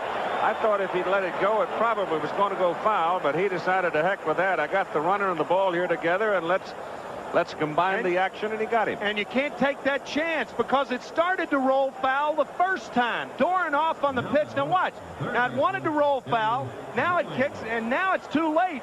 Hernandez has to make a decision, and it appeared he made the right decision. You know what? I think he hit the ball, too, with his foot. Catcher? No, Hernandez. Hernandez? Like could have. He did barehanded at the last minute, but that ball was going to go foul, then it kicked back fair. And then he made the right decision as far as I'm concerned. Yep. One. Yeah. Denny Walling is up there with Doran on second base now, and one out. Base hit. No. Hung up. Throw it back to second base to get the double play. Everybody's running off the field. That was not the third out. The liner to left was on with the second out, and finally somebody remembered to get the double play at second base. Walling at the plate. He hits this liner, and it looks like it might sink, but it doesn't. It stays up. Everybody's running off the field. Bill Doran, in the meantime, is way around third base, and now Mookie Wilson flips the ball into the shortstop at second base to complete the double play, and Doran hangs his hat and goes into the dugout. Hangs his hat with his head in it. Yeah. As a matter of fact, with Mookie Wilson catching that ball eye high, that wasn't a shoestring catch or anything like that. He caught that ball eye high, and that's the reason that it was a what could be a very big mistake for the Houston Astros. For the simple reason that Glenn Davis is the next guy up at the plate. That's right. And also, you can delay a little bit with Wilson in left field and still end up scoring with Doran's speed because Wilson's just coming off arthroscopic shoulder surgery and does not throw the ball well. At the very worst, you have runners at first and third and one out with Davis up. Knight, Santana, and Gooden now for the Mets in the bottom of the 8th inning. A 1-1 tie.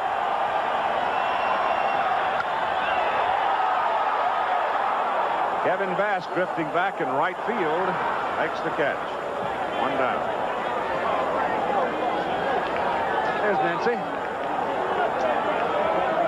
Frustrated a bit over her husband's fly ball to right in a tie ball game. And here's Rafael Santana coming up now. Hitless in 2 trips today. Nolan Ryan still out there.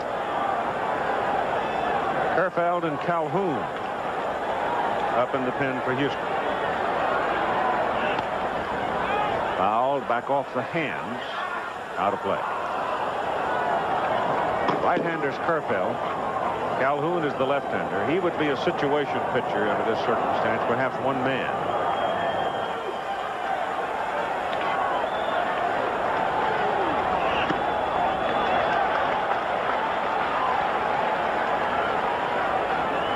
Dwight Gooden, touch for 8 hits, but he's still even.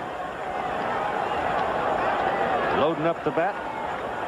McDowell might get a call here for his second appearance in the championship series. He came in after Fernandez, and Santana swings at a pitch that was up too high, and he knew it. So he kind of cock his head and walk away.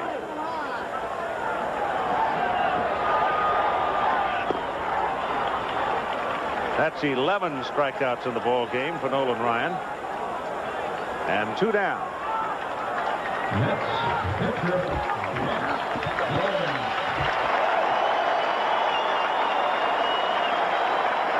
Round of applause for Dwight Gooden as he comes up now with 2 out. I never will forget a remark by Johnny Keane, the manager of the Cardinals, after the '64 series when Bob Gibson threw over 150 pitches and beat the Yankees 7-5. Well, Bob went out after Phil Lentz and Clete Boyer hit home runs, and he asked Bob, he said, "How do you feel?" And he said, "I'm fine." And so Johnny went out, and Bobby Richardson popped up to Dal Maxwell, and the Cardinals won the series. And after the game, Johnny Keane said, "I had a commitment to his heart." And I think Hal Lanier has a commitment to Nolan Ryan's heart in this ball game. That's a high pop to the right side. Second baseman Bill Doran has the beat on it, and the side is retired. So Ryan gets the Mets in order in the bottom of the 8th inning. We're all even. 1-1, headed for 9. When these two pitchers first came out in that first inning, Tim McCarver, and off their performance in the first inning, and we suggested we might have a low-scoring ball game, and we're even at 1 going to the 9th inning. Good suggestion, huh? Now, we've got power against power. We've got Gooden, who is settled down, is pitching a very strong game, even though he's given up 8 runs, but now he faces Glenn Davis in the top of the 9th inning. Well, Glenn Davis, as we said, his first 2 times up in this ball game, he was locked in, and in my opinion, the most lethal hitter on either ball club right now. So we'll see what happens. Top of the 9th inning. 1-1 tie in Game 5 of the National League Championship Series, with the series even at 2-2, and the two teams headed for Houston and the Astrodome right after this one is complete. And again, the weather looks pretty good in Boston when we last heard, and it looks like they'll be able to get Game 6 in at Fenway Park tonight between the Angels and the Red Sox. Al Michaels and Jim Palmer up there, along with Chuck Howard, Chet Forty, and all of our folks, having made the transcontinental trip yesterday. Davis, Bass, and Cruz against Gooden. Starts him with a curveball and misses. Ball 1.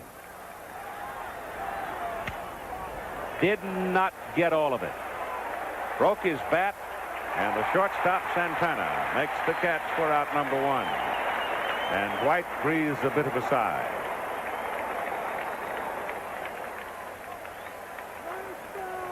Now it's Kevin Bass.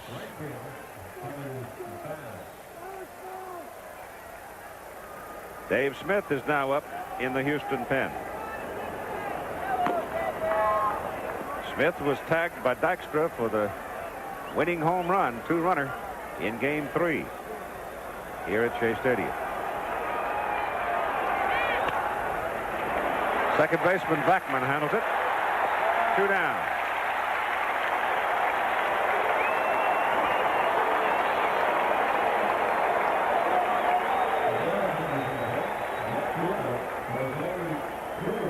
And now Jose Cruz to face Gooden. To left for Wilson. Gets a break here because the sun behind the cloud, and makes the catch to retire the side. So to the bottom of the 9th inning, a 1-1 tie. Back after this commercial message and a word from your local station. Hey, Catfish. Hey, Dwight. That curveball of yours, how did you get it to drop so far? Let me show you, kid. First, you take a cold Diet Pepsi. Icy cold. Then you slide your fingers down the side. And then let her rip. Hey, Catfish. That's illegal. Not for me, kid. I'm retired. Diet Pepsi, the 1-calorie choice of a new generation. 5-4 Houston when Len Dykstra came to the plate in the bottom of the 9th inning against Dave Smith. And he hit it out of here, and the Mets won 6-5. Well, he's facing Nolan Ryan today, who's thrown 120 pitches, leading off the bottom of the 9th inning in a 1-1 tie. And the pitch is inside for ball 1. Smith and Kerfeld up and throwing and ready in the Houston bullpen. So Ryan chased him off the plate with that first pitch inside and low. And comes outside, and it's 2 balls and no strikes.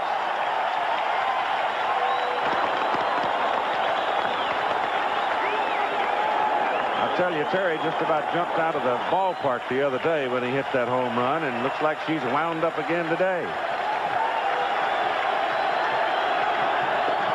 2-1. And they're taking the bunt away from Dykstra. Glenn Davis and Denny Walling on the corners. So it's not a good idea for Dykstra to try to bunt it here.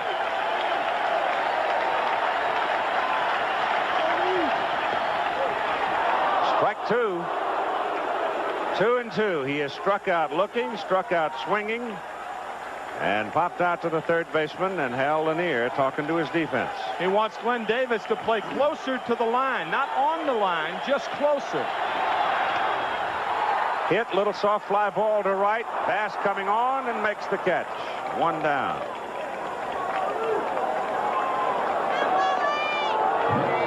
Second baseman,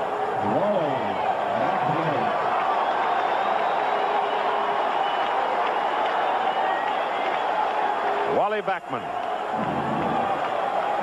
Struck out twice today. Hitless in 3 trips. Again, the threat of the bunt here with Backman. So the corner people move in. Davis at first, Walling at third. And the pitch is high and away.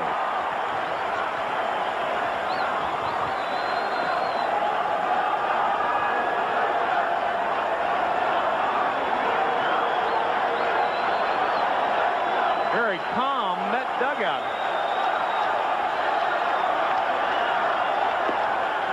One and one. 1-2, and Ryan is under 90 now. He's gone 88, 89, but that time on the swinging strike, he moved it back up to 92.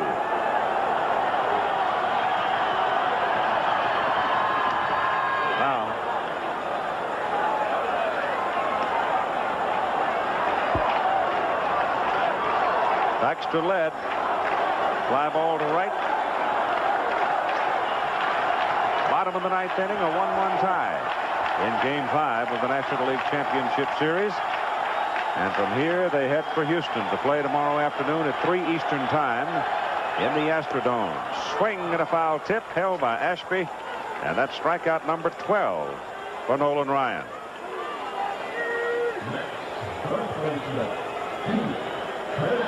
The Ryan Express continues to blow people away, and he just blows Wally Backman away. That's pitch number 130.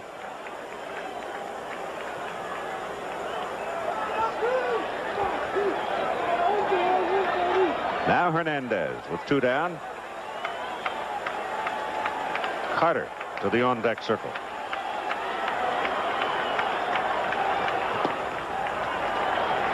Ball 1. Really admire Hal Lanier. For the first 2 hitters, Len Dykstra and Wally Backman, he was not playing his defense on the line, but now down at first base, Glenn Davis is on the line with Keith Hernandez, a guy who is much more of a pull hitter than Dykstra or Backman. Lanier not following the traditional line of managers by just putting guys on the line with no reason whatsoever. 2 balls and no strikes to Hernandez. Ruth's watched a lot of them, hasn't she? Certainly has, but she's never watched a World Series game where Nolan Ryan has participated.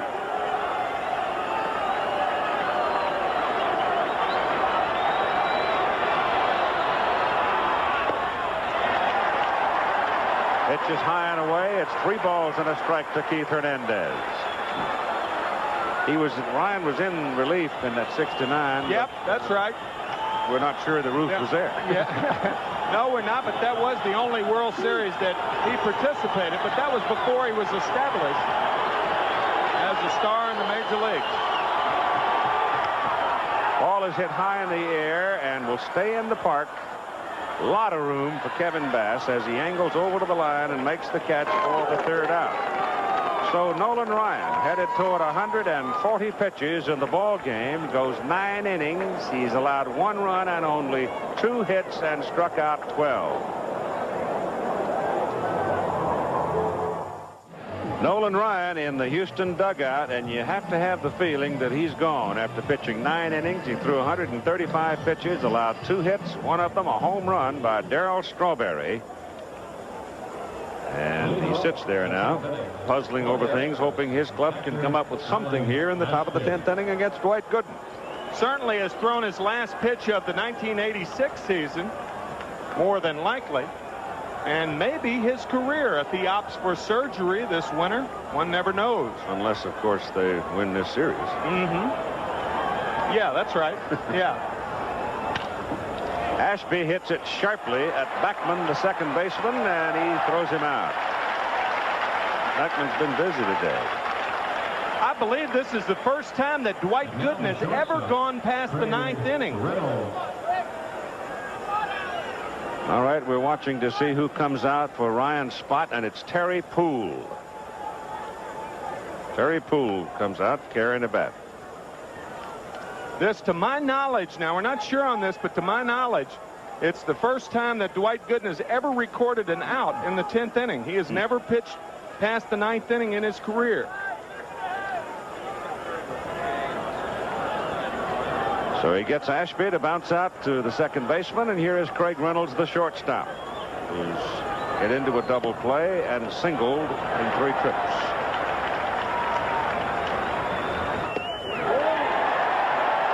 Dandy curveball.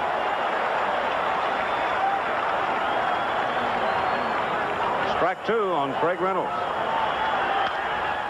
To the right side, one-handed by Backman. He has 2 putouts in this inning.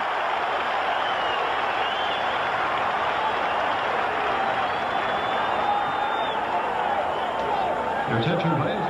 For the Astros, batting for pitcher Nolan Ryan. Number 21, Terry Poole. Backman's had the ball on his side 8 times today.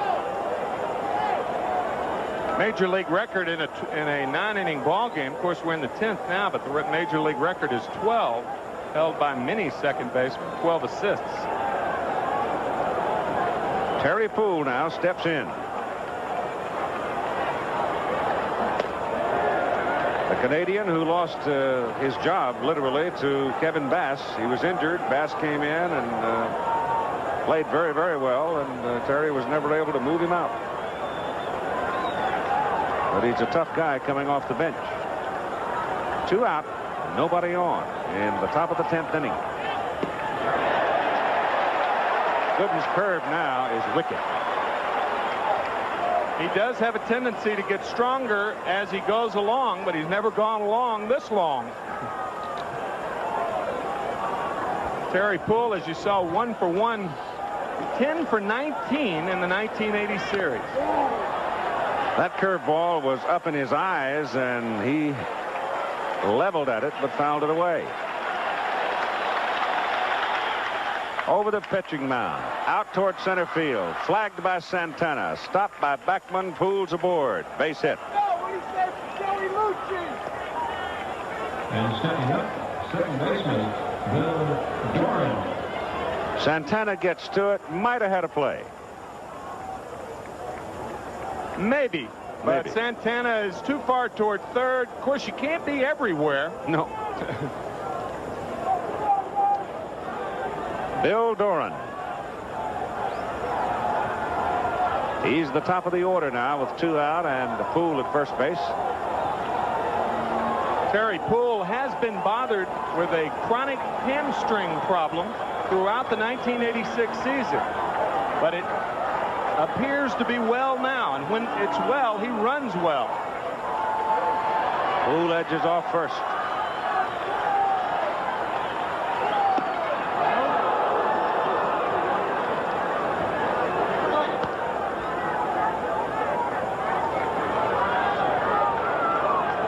Sun now has gone back behind the clouds, but you can see more sky right now than we've seen in 2 days. It's like the storm has passed New York by now. Poole goes. Throw by Carter. Ball is backed up by Backman and saves the base. Well, I must say that Baxter was on the dead run coming in to back up also, and it might have been hazardous for Poole to risk a run at third if it gotten through. Yeah, his primary aim is just second base. That puts him in scoring position. Terry Poole, with only 3 stolen bases all year, steals a very big base here in the playoffs. Had the throw been there, he would have been out, but the throw one-hop Santana, and Backman is backing up. And it's a 1-1 count on Bill Doran. Just up 2-1.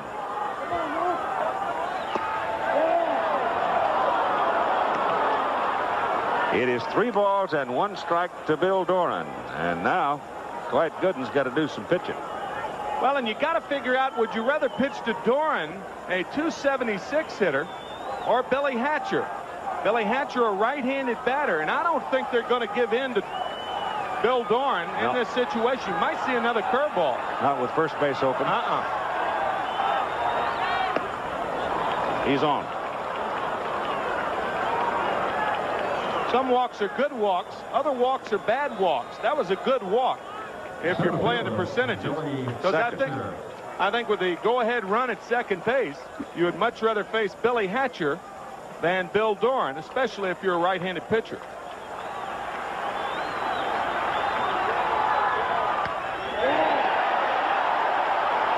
Billy clutches at his bat. That was a pitch he thought he could and should have handled.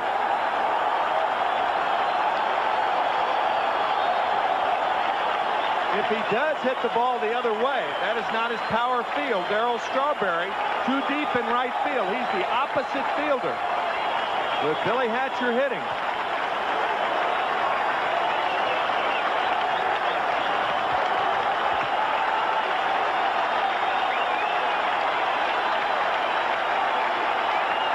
Two-strike pitch. Ball is hit to right. Down the line. Strawberry on the move. Makes the catch.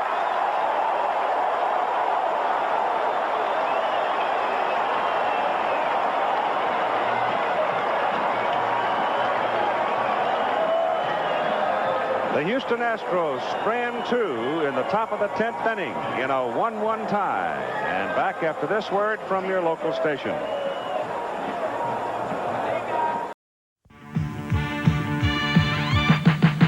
Milk's got the kick that gives you more.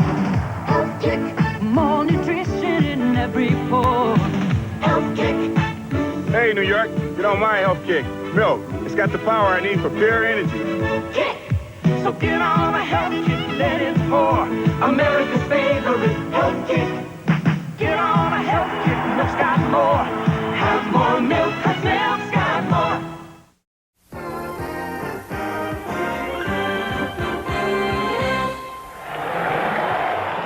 Anything that has the suggestion of rally around it is now being extricated from whatever it's been in, including the Mets version of the rally cap. Charlie Kerfeld is on in relief of Nolan Ryan. He pitched in Game 2, got a double play. He came in Game 3 and got 6 in a row. What did he get? 3 in a row. So he's done his job each time he's been in the ball game. And now he's pitching to Gary Carter, Darryl Strawberry, and Mookie Wilson. A 1-1 tie at the bottom of the 10th inning at Shea Stadium in New York. The one thing about Kerfeld, he can get very wild if the Mets allow him to. Mets, however, on the other hand, a free-swinging ball club.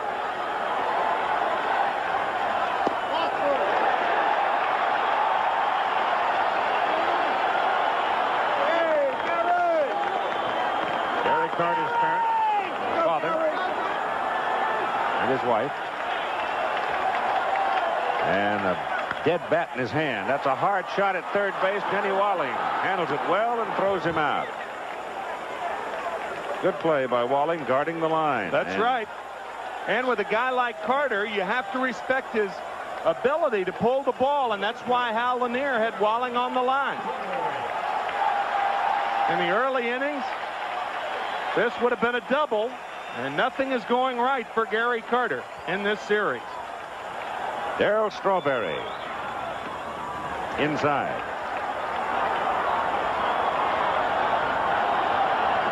That one was a home run.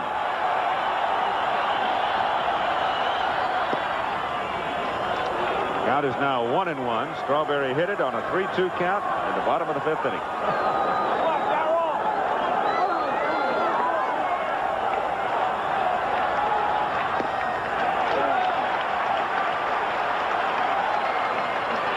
Dwight Gooden having been successful in the top of the 10th inning. Orozco is up to the bullpen for the Mets, and power against power there. And Kerfeld won it, and it's 2-2. Jesse Orozco, who has won one and made 2 appearances. This would be his 3rd if he is summoned in. Kerfeld just wailing away out on the mound, strikes out Strawberry. Well, you saw Nolan Ryan blow Mets away today. The Mets have had only 3 base runners all afternoon and are very fortunate to be tied at 1 here in the 10th inning. That ball, he just blew Strawberry away. Davey Johnson now starting to pace some. Most of the day he's been perched over there in that one corner in one spot. Not now.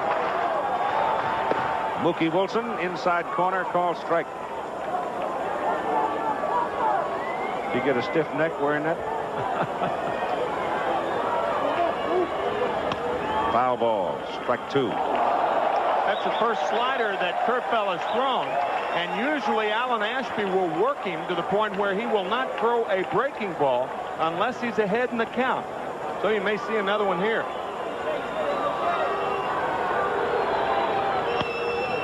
Fouled away left side.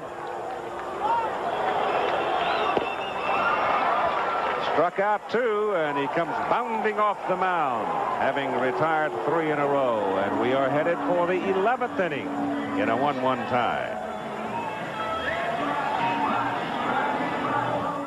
But he got the win. He was the winner the other day when Lenny Dykstra hit his home run to win it in the bottom of the 9th inning. Danny Heap is now in left field for the Mets, replacing Mookie Wilson. Why would they make that change? Well, Danny Heap will bat 9th in the bottom of the 11th inning, and Jesse Orozco will be batting 6th. Orozco batting 6th, and Danny Heap will be the 3rd hitter in the bottom of the 11th inning. That's a modification of a double switch. Right. You don't make it when you're on defense. You make it when you're, well, yeah, I guess it was made when you're on defense. But not during the middle of an inning. It's made at the beginning of an inning. Third baseman. Surrounded that point, didn't I? A little Strauss won't hurt you. All right, Denny Walling, Glenn Davis, and Kevin Bass are coming up here in the top of the 11th inning. Al Lanier usually pinch hits Phil Garner against a left-handed pitcher in a spot like this, but not here. Interesting. Foul back.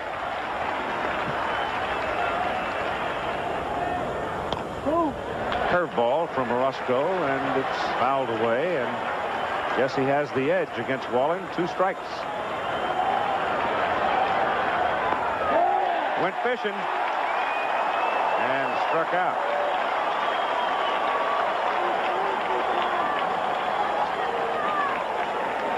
Jesse Orozco, if he has that good breaking ball going for him, he can be as tough against left-handed hitters as anybody, and Denny Walling goes too far.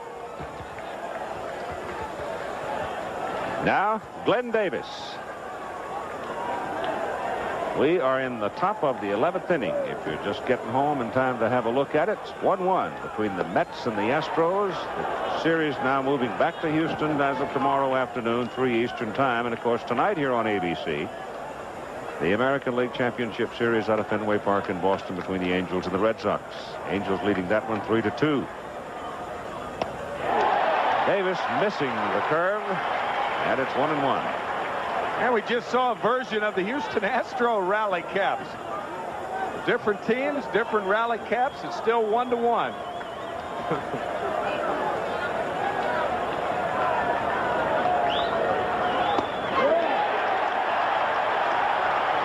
Well, that one looked like it was right down the heart of the plate. Well, that's what that breaking ball will do to hitters. It'll make them tentative on the pitches that technically is their strength.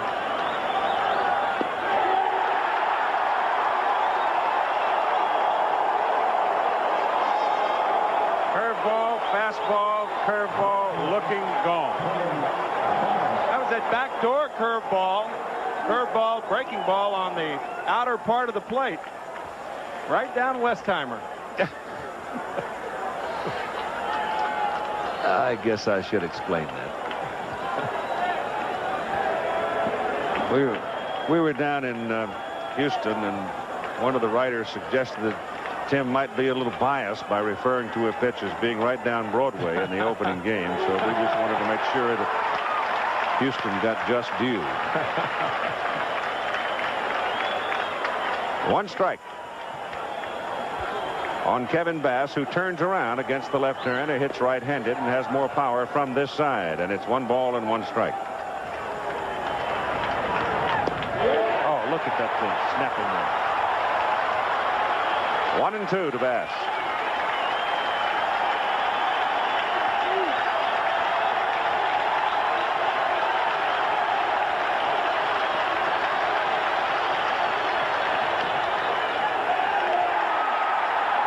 Throws him out. And he, too, does his job. He strikes out 2, as did Kerfell, gets him in order. And we're headed for the bottom of the 11th inning in a 1-1 tie. 1-9-0 for Houston and 1-2-0 for the Mets. Houston has left 7 on base. Yet another version of the rally caps. Get a little goofy in those dugouts. You know, you can't do anything. The team that's out on the field, it's up to them. And I'll tell you, in the dugout, it's tougher to watch these games than it is to play in them. And you've seen how tough it is the last 2 innings with the pictures of the rally caps. Charlie Kerfell, 6'6", about 235 or so pounds. Stomping up and down, and ready to pitch now to Ray Knight, pinch hitter Lee Mazzilli, and then Danny Heap. It'll be Heap's first time up as well. Starts him with a strike. Outside corner. Kind of get the feeling in this game that nobody's ever going to get another hit. You do, another night in New York. No contest, yeah. Finish it after breakfast. Game called on account of pitchers too tired. Over the middle and flagged down by Doran. Throws and gets him. Pretty good arm shown there by Doran. He is just a fine all-around ball player. Watch how he plants. Of course, Ray Knight is not going to get too many infield hits. Ray is not a fast runner. Watch how Doran plants so he can get something on the ball. Fine play by Doran. Lee Mazzilli now will hit for Santana.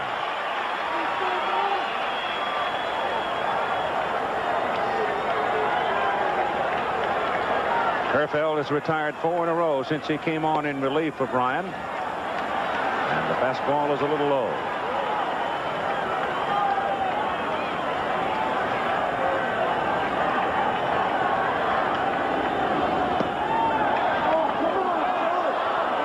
Inside corner for a called strike. Breaking pitch misses. 2 balls and a strike to Mazzilli. Danny Heap is on deck, and then you'll have the top of the order. Smith stays loose in the Houston bullpen. 2-2 on the foul back to the screen.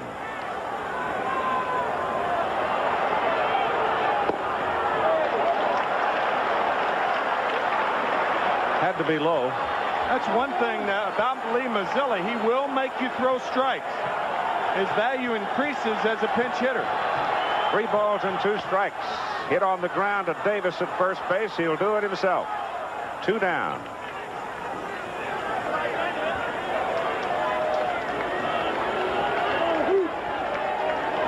Number 25, left fielder, Danny Heap.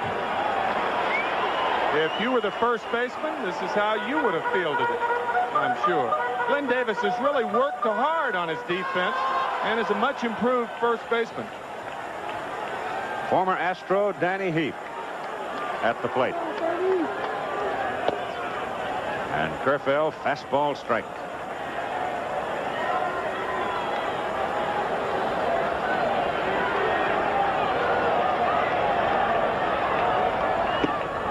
Change, drifts outside.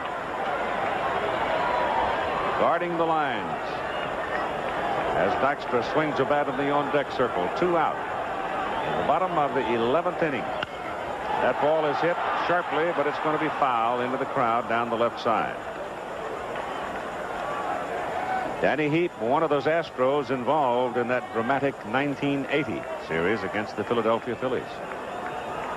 Now he's a Met, and this series is becoming just as dramatic as the 1980. He came to the Mets for Mike Scott back in 1982.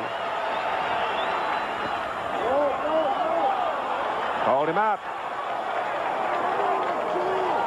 So Kerfeld has now struck out 3, retired 6 in a row, and we are headed for the top of the 12th inning in a 1-1 tie.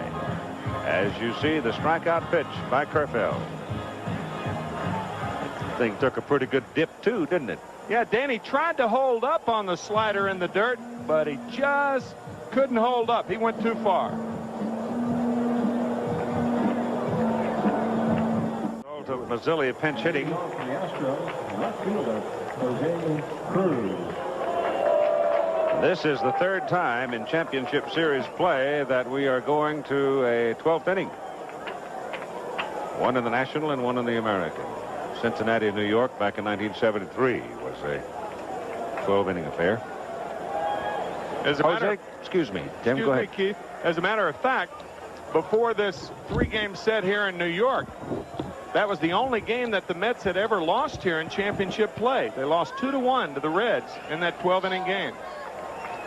Jose Cruz, Alan Ashby, and we'll see about Craig Reynolds. As Orozco starts him with a pitch that sails outside for ball 1. Jesse got him in order, striking out the first 2 he faced in the top of the 11th inning.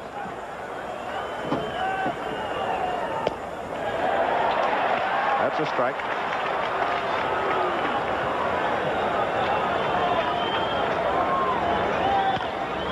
High pop left side, may have a play on it. Knight goes back, Elster's there, Knight. We had that situation a little closer to the rail the other day, and Knight was called off of it, but I think the way Ray went back that time, it'd have taken an elephant to run him off the ball. He was going to get it.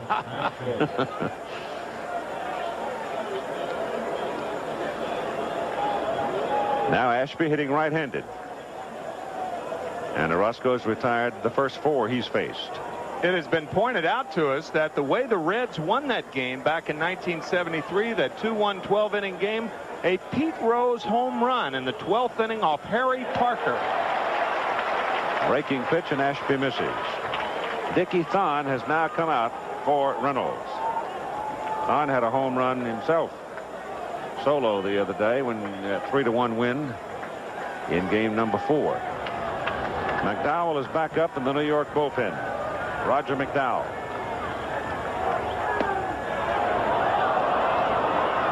That's 2 balls and 1 strike.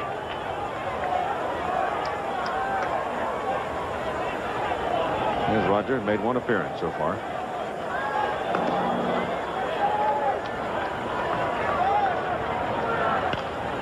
High right side foul.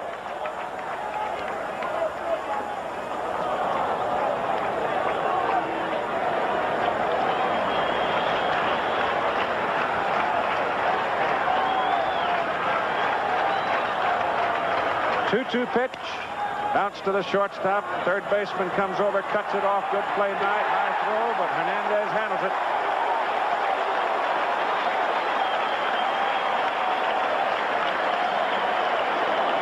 Don't know if Elster would have gotten him. Elster was too deep. What's always amazed me is quickness at third base does not necessarily indicate speed. We said Ray Knight does not run well, but he's quick. Brooks Robinson the same way. The quickest guy, 2 steps, 2.5, 3 steps, but he couldn't run real fast. Now Dickie Thon steps in. That 1 hit was a home run into the Houston bullpen in left field. Davey Lopes has come out to the on-deck circle now and will hit for the pitcher Kerfeld. That means Smith will be next for Houston. 2-2. Thon thought that ball was inside. It was a breaking ball on the 2-1 count. Pitchers on both sides have had the hitters completely throttled all afternoon.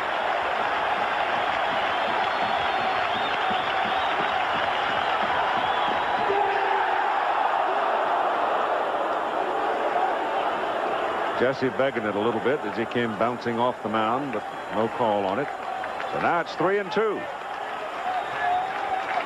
Orozco trying to go in the back door again, and that ball appeared to go around the plate.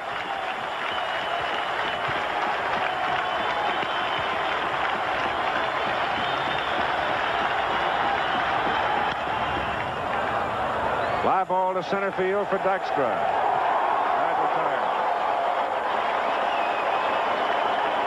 Orozco has retired 6 in a row. And here we go to the bottom of the 12th. A 1-1 tie.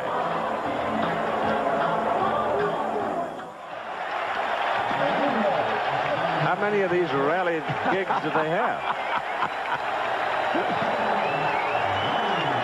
Well, Davy Lopes was in the on-deck circle to hit for the pitcher's spot, but pitcher's spot never got up as Thon hit a fly ball to center field. That means Charlie Kerfeld is back out on the mound, and it's Charlie who will be facing Dykstra, Beckman, Hernandez. And that's Terry Dykstra. Is he going to bend those fingers? She's got him crossed so hard. They've handled Lynn so far today. And Kerfeld comes right at him with the hot stuff. Ball, strike one. As a matter of fact, Dykstra and Davis, the only 2 players on either team that had, prior to this game, hit in all 4 games. Neither has had a hit in this game. Runs up on it. Slider is down low. And it's 1 ball and 1 strike. On Dykstra and Beckman, those 2 people at the corner have got to play on the grass.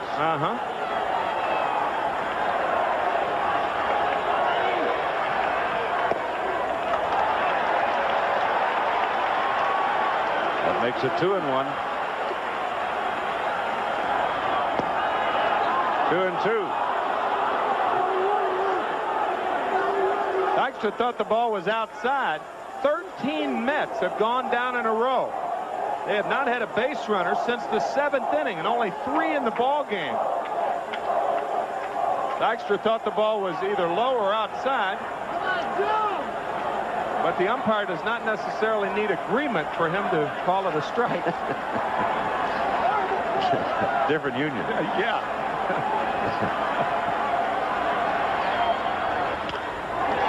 Right at Davis. 1 out. Sharp shot bouncing 1 time.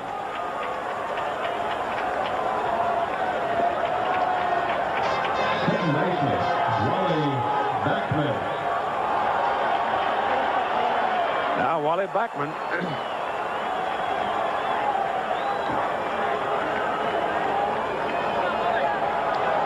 For those who braved the elements and came and stayed, seen a dandy ball game, haven't they? I'll say. Pitching has just been utterly dominant. Strike 1.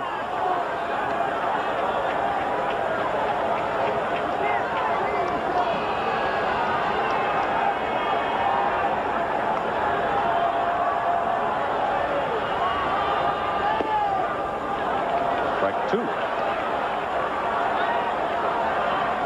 Keith Hernandez, 3rd hitter. Kerfeld working quickly. As soon as that batter's in the box, he's pumping. Whoa, it's off the third baseman. Shortstop Thon picks it up, and Beckman is aboard.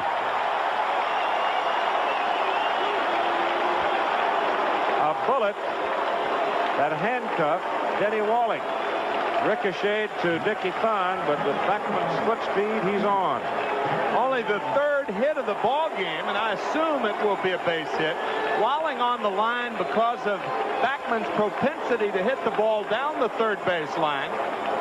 He was properly positioned, but the short hop just ate him up. It has not been scored yet. I assume it'll be a base hit. We'll see. It was a rip. Hit the ball very, very hard.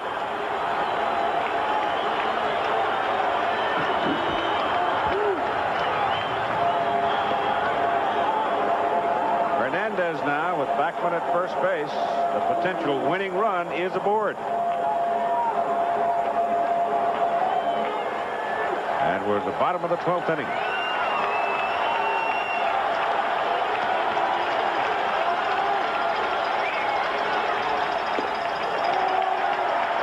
All one to Hernandez.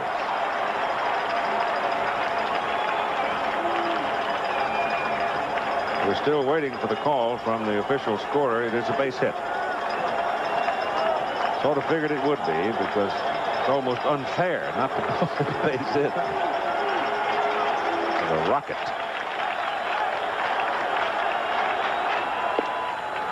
There's a strike. Keith Hernandez's habits at the plate force a pitcher to slow down a little bit. He'll back out of there if a pitcher's working too fast with him. And Kerfeld loves to work fast. One out. Backman at first. The ball gets away from Davis on the throw over there, and Wally Backman turns at second base.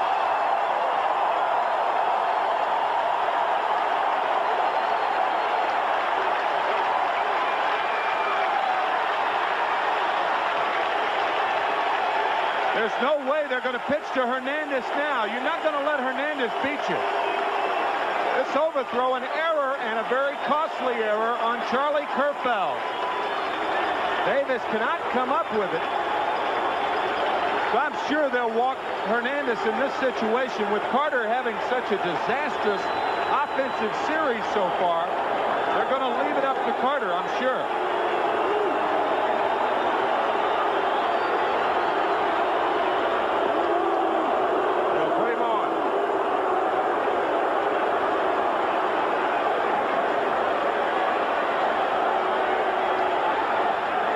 And Gary Carter, who is hitless in 4 trips today, he has 1 base hit in 21 trips to the plate in the series, will come to the plate just as soon as they finish the formality of walking Keith Hernandez.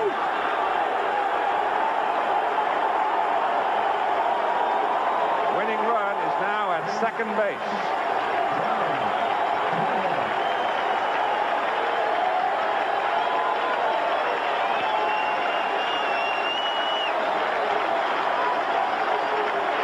Carter's only hit was a double back in game 2.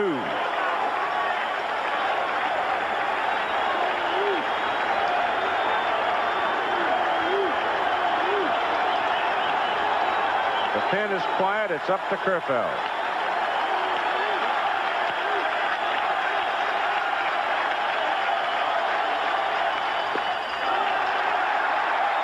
That's ball 1. Because of the strength of Gary Carter, the outfielders are forced to play him deep. Therefore, any base hit to the outfield, regardless of how hard it's hit, I doubt that there'll be a play on Backman at home plate.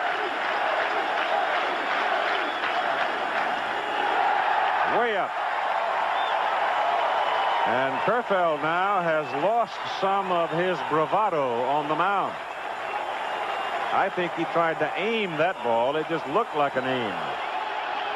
The count, 2 balls and no strikes with 1 out to Gary Carter. The winning run at second base. Keith Hernandez at first base. And he almost hit him with that pitch. Carter, of course, hanging in. He's not going to give up anything, including taking a nip if necessary. We saw Jeff Calhoun up earlier with Strawberry on deck. I'm surprised that Houston doesn't have a left-handed pitcher up in the bullpen. There's a strike. And that's the easiest pitch Kerfeld has thrown since Carter came to the plate, and now Smith is up in the Houston bullpen. If he walks Carter, it's possible you could see Smith.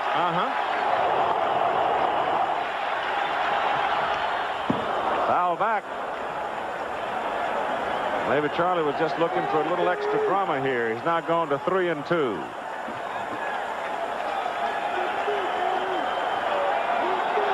Backman earned his way aboard with a bullet off the third baseman Walling, ricocheting to the shortstop. But no play at first on Walling. And he moved over to second on Kerfeld's throwing error, trying to hold him close, and he misfired Glenn Davis. High pop coming back out of play. And Gary Carter is still there. Notice also the runners were not running.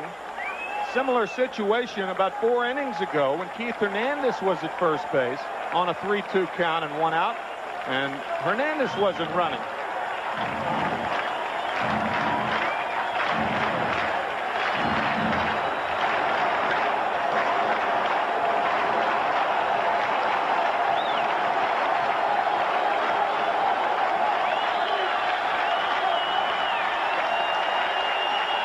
Runners going. Carter fouls it back right here. Just missed it. Kind of interesting that Davy Johnson would all of a sudden send the runners when he hasn't done it previously. But of course, a lot of that may depend on Carter seeing a lot of fastballs. The chances of Carter seeing a lot of fastballs, the opportunity of him getting the good part of the bat on the ball, with more that he fouls back, the more he's seen. Bottom of the 12th inning. 1 out. 1-1 tie. Charlie Kerfeld and Gary Carter dueling here. Up the middle, base hit. Backman turns third. Hatcher's throw, no play. Easy for Backman. Carter wins it with his second hit of the series, and the Mets win the ball game in 12, 2-1.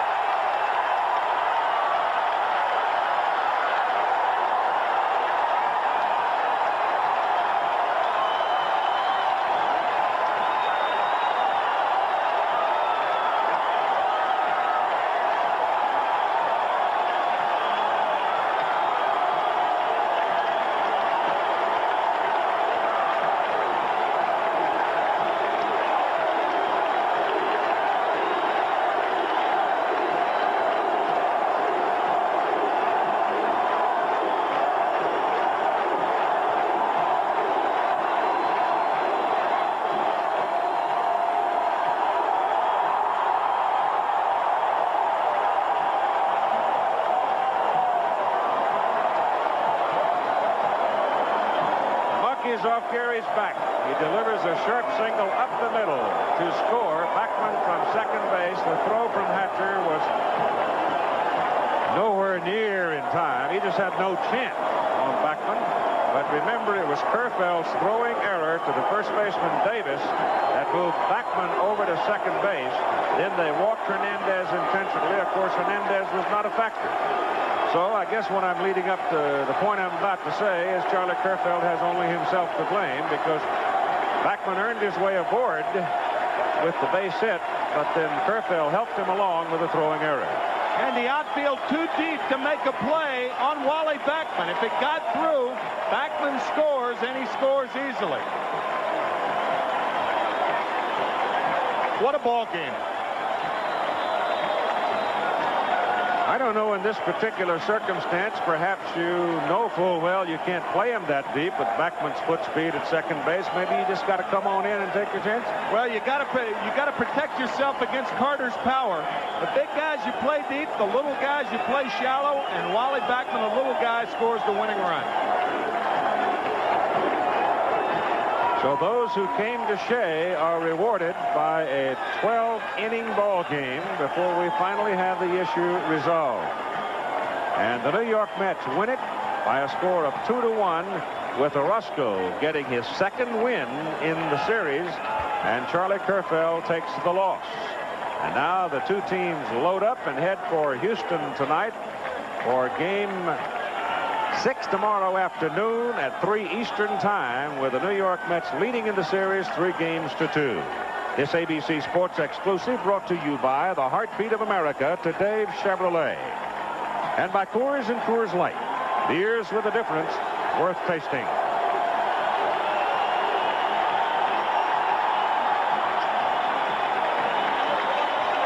The final score, the Mets 2, the Astros 1. The American League Champion Series heats up tonight at Fenway Park in Boston, when the California Angels face the Boston Red Sox in Game 6. Action begins live at 8 Eastern Time on ABC Sports. Today's game produced by Peter Lasser, directed by Craig Janoff. Our technical director, John Fader, and Rich Gelber, and our associate director, Dick Buffington. Later on ABC World News Tonight, Americans desperate to adopt are buying Mexican babies. It is a booming black market business that authorities say is hard to stop on ABC's World News Tonight with Peter Jennings. Travel arrangements made through and promotional fee paid by United Airlines. United flies more people to Hawaii than any other airline. Nobody knows Hawaii like United. This has been a presentation of ABC Sports, recognized around the world as the leader in sports television. And a brief word now with the man of the moment, Gary Carter. Congratulations. Thanks very much, Keith. Got to feel pretty good after having such a dead bat, huh? Oh, my gosh, absolutely. I finally found a hole there, and I was wondering when it was ever going to come, but this ball club, I am so proud to be a part of it because it's been all them. They're the ones that have been carrying it up to that point. Fortunately, and I thank the good Lord, I know he was with me on that particular at-bat, and he came through for me.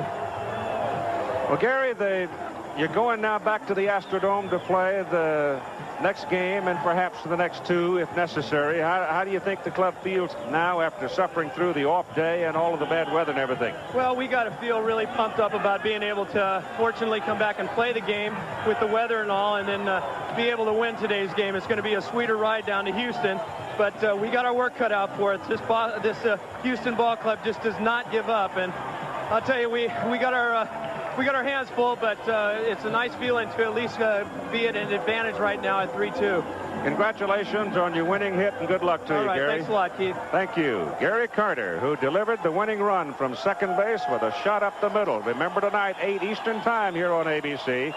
Game number 6 of the American League Championship Series between the California Angels and Boston Red Sox.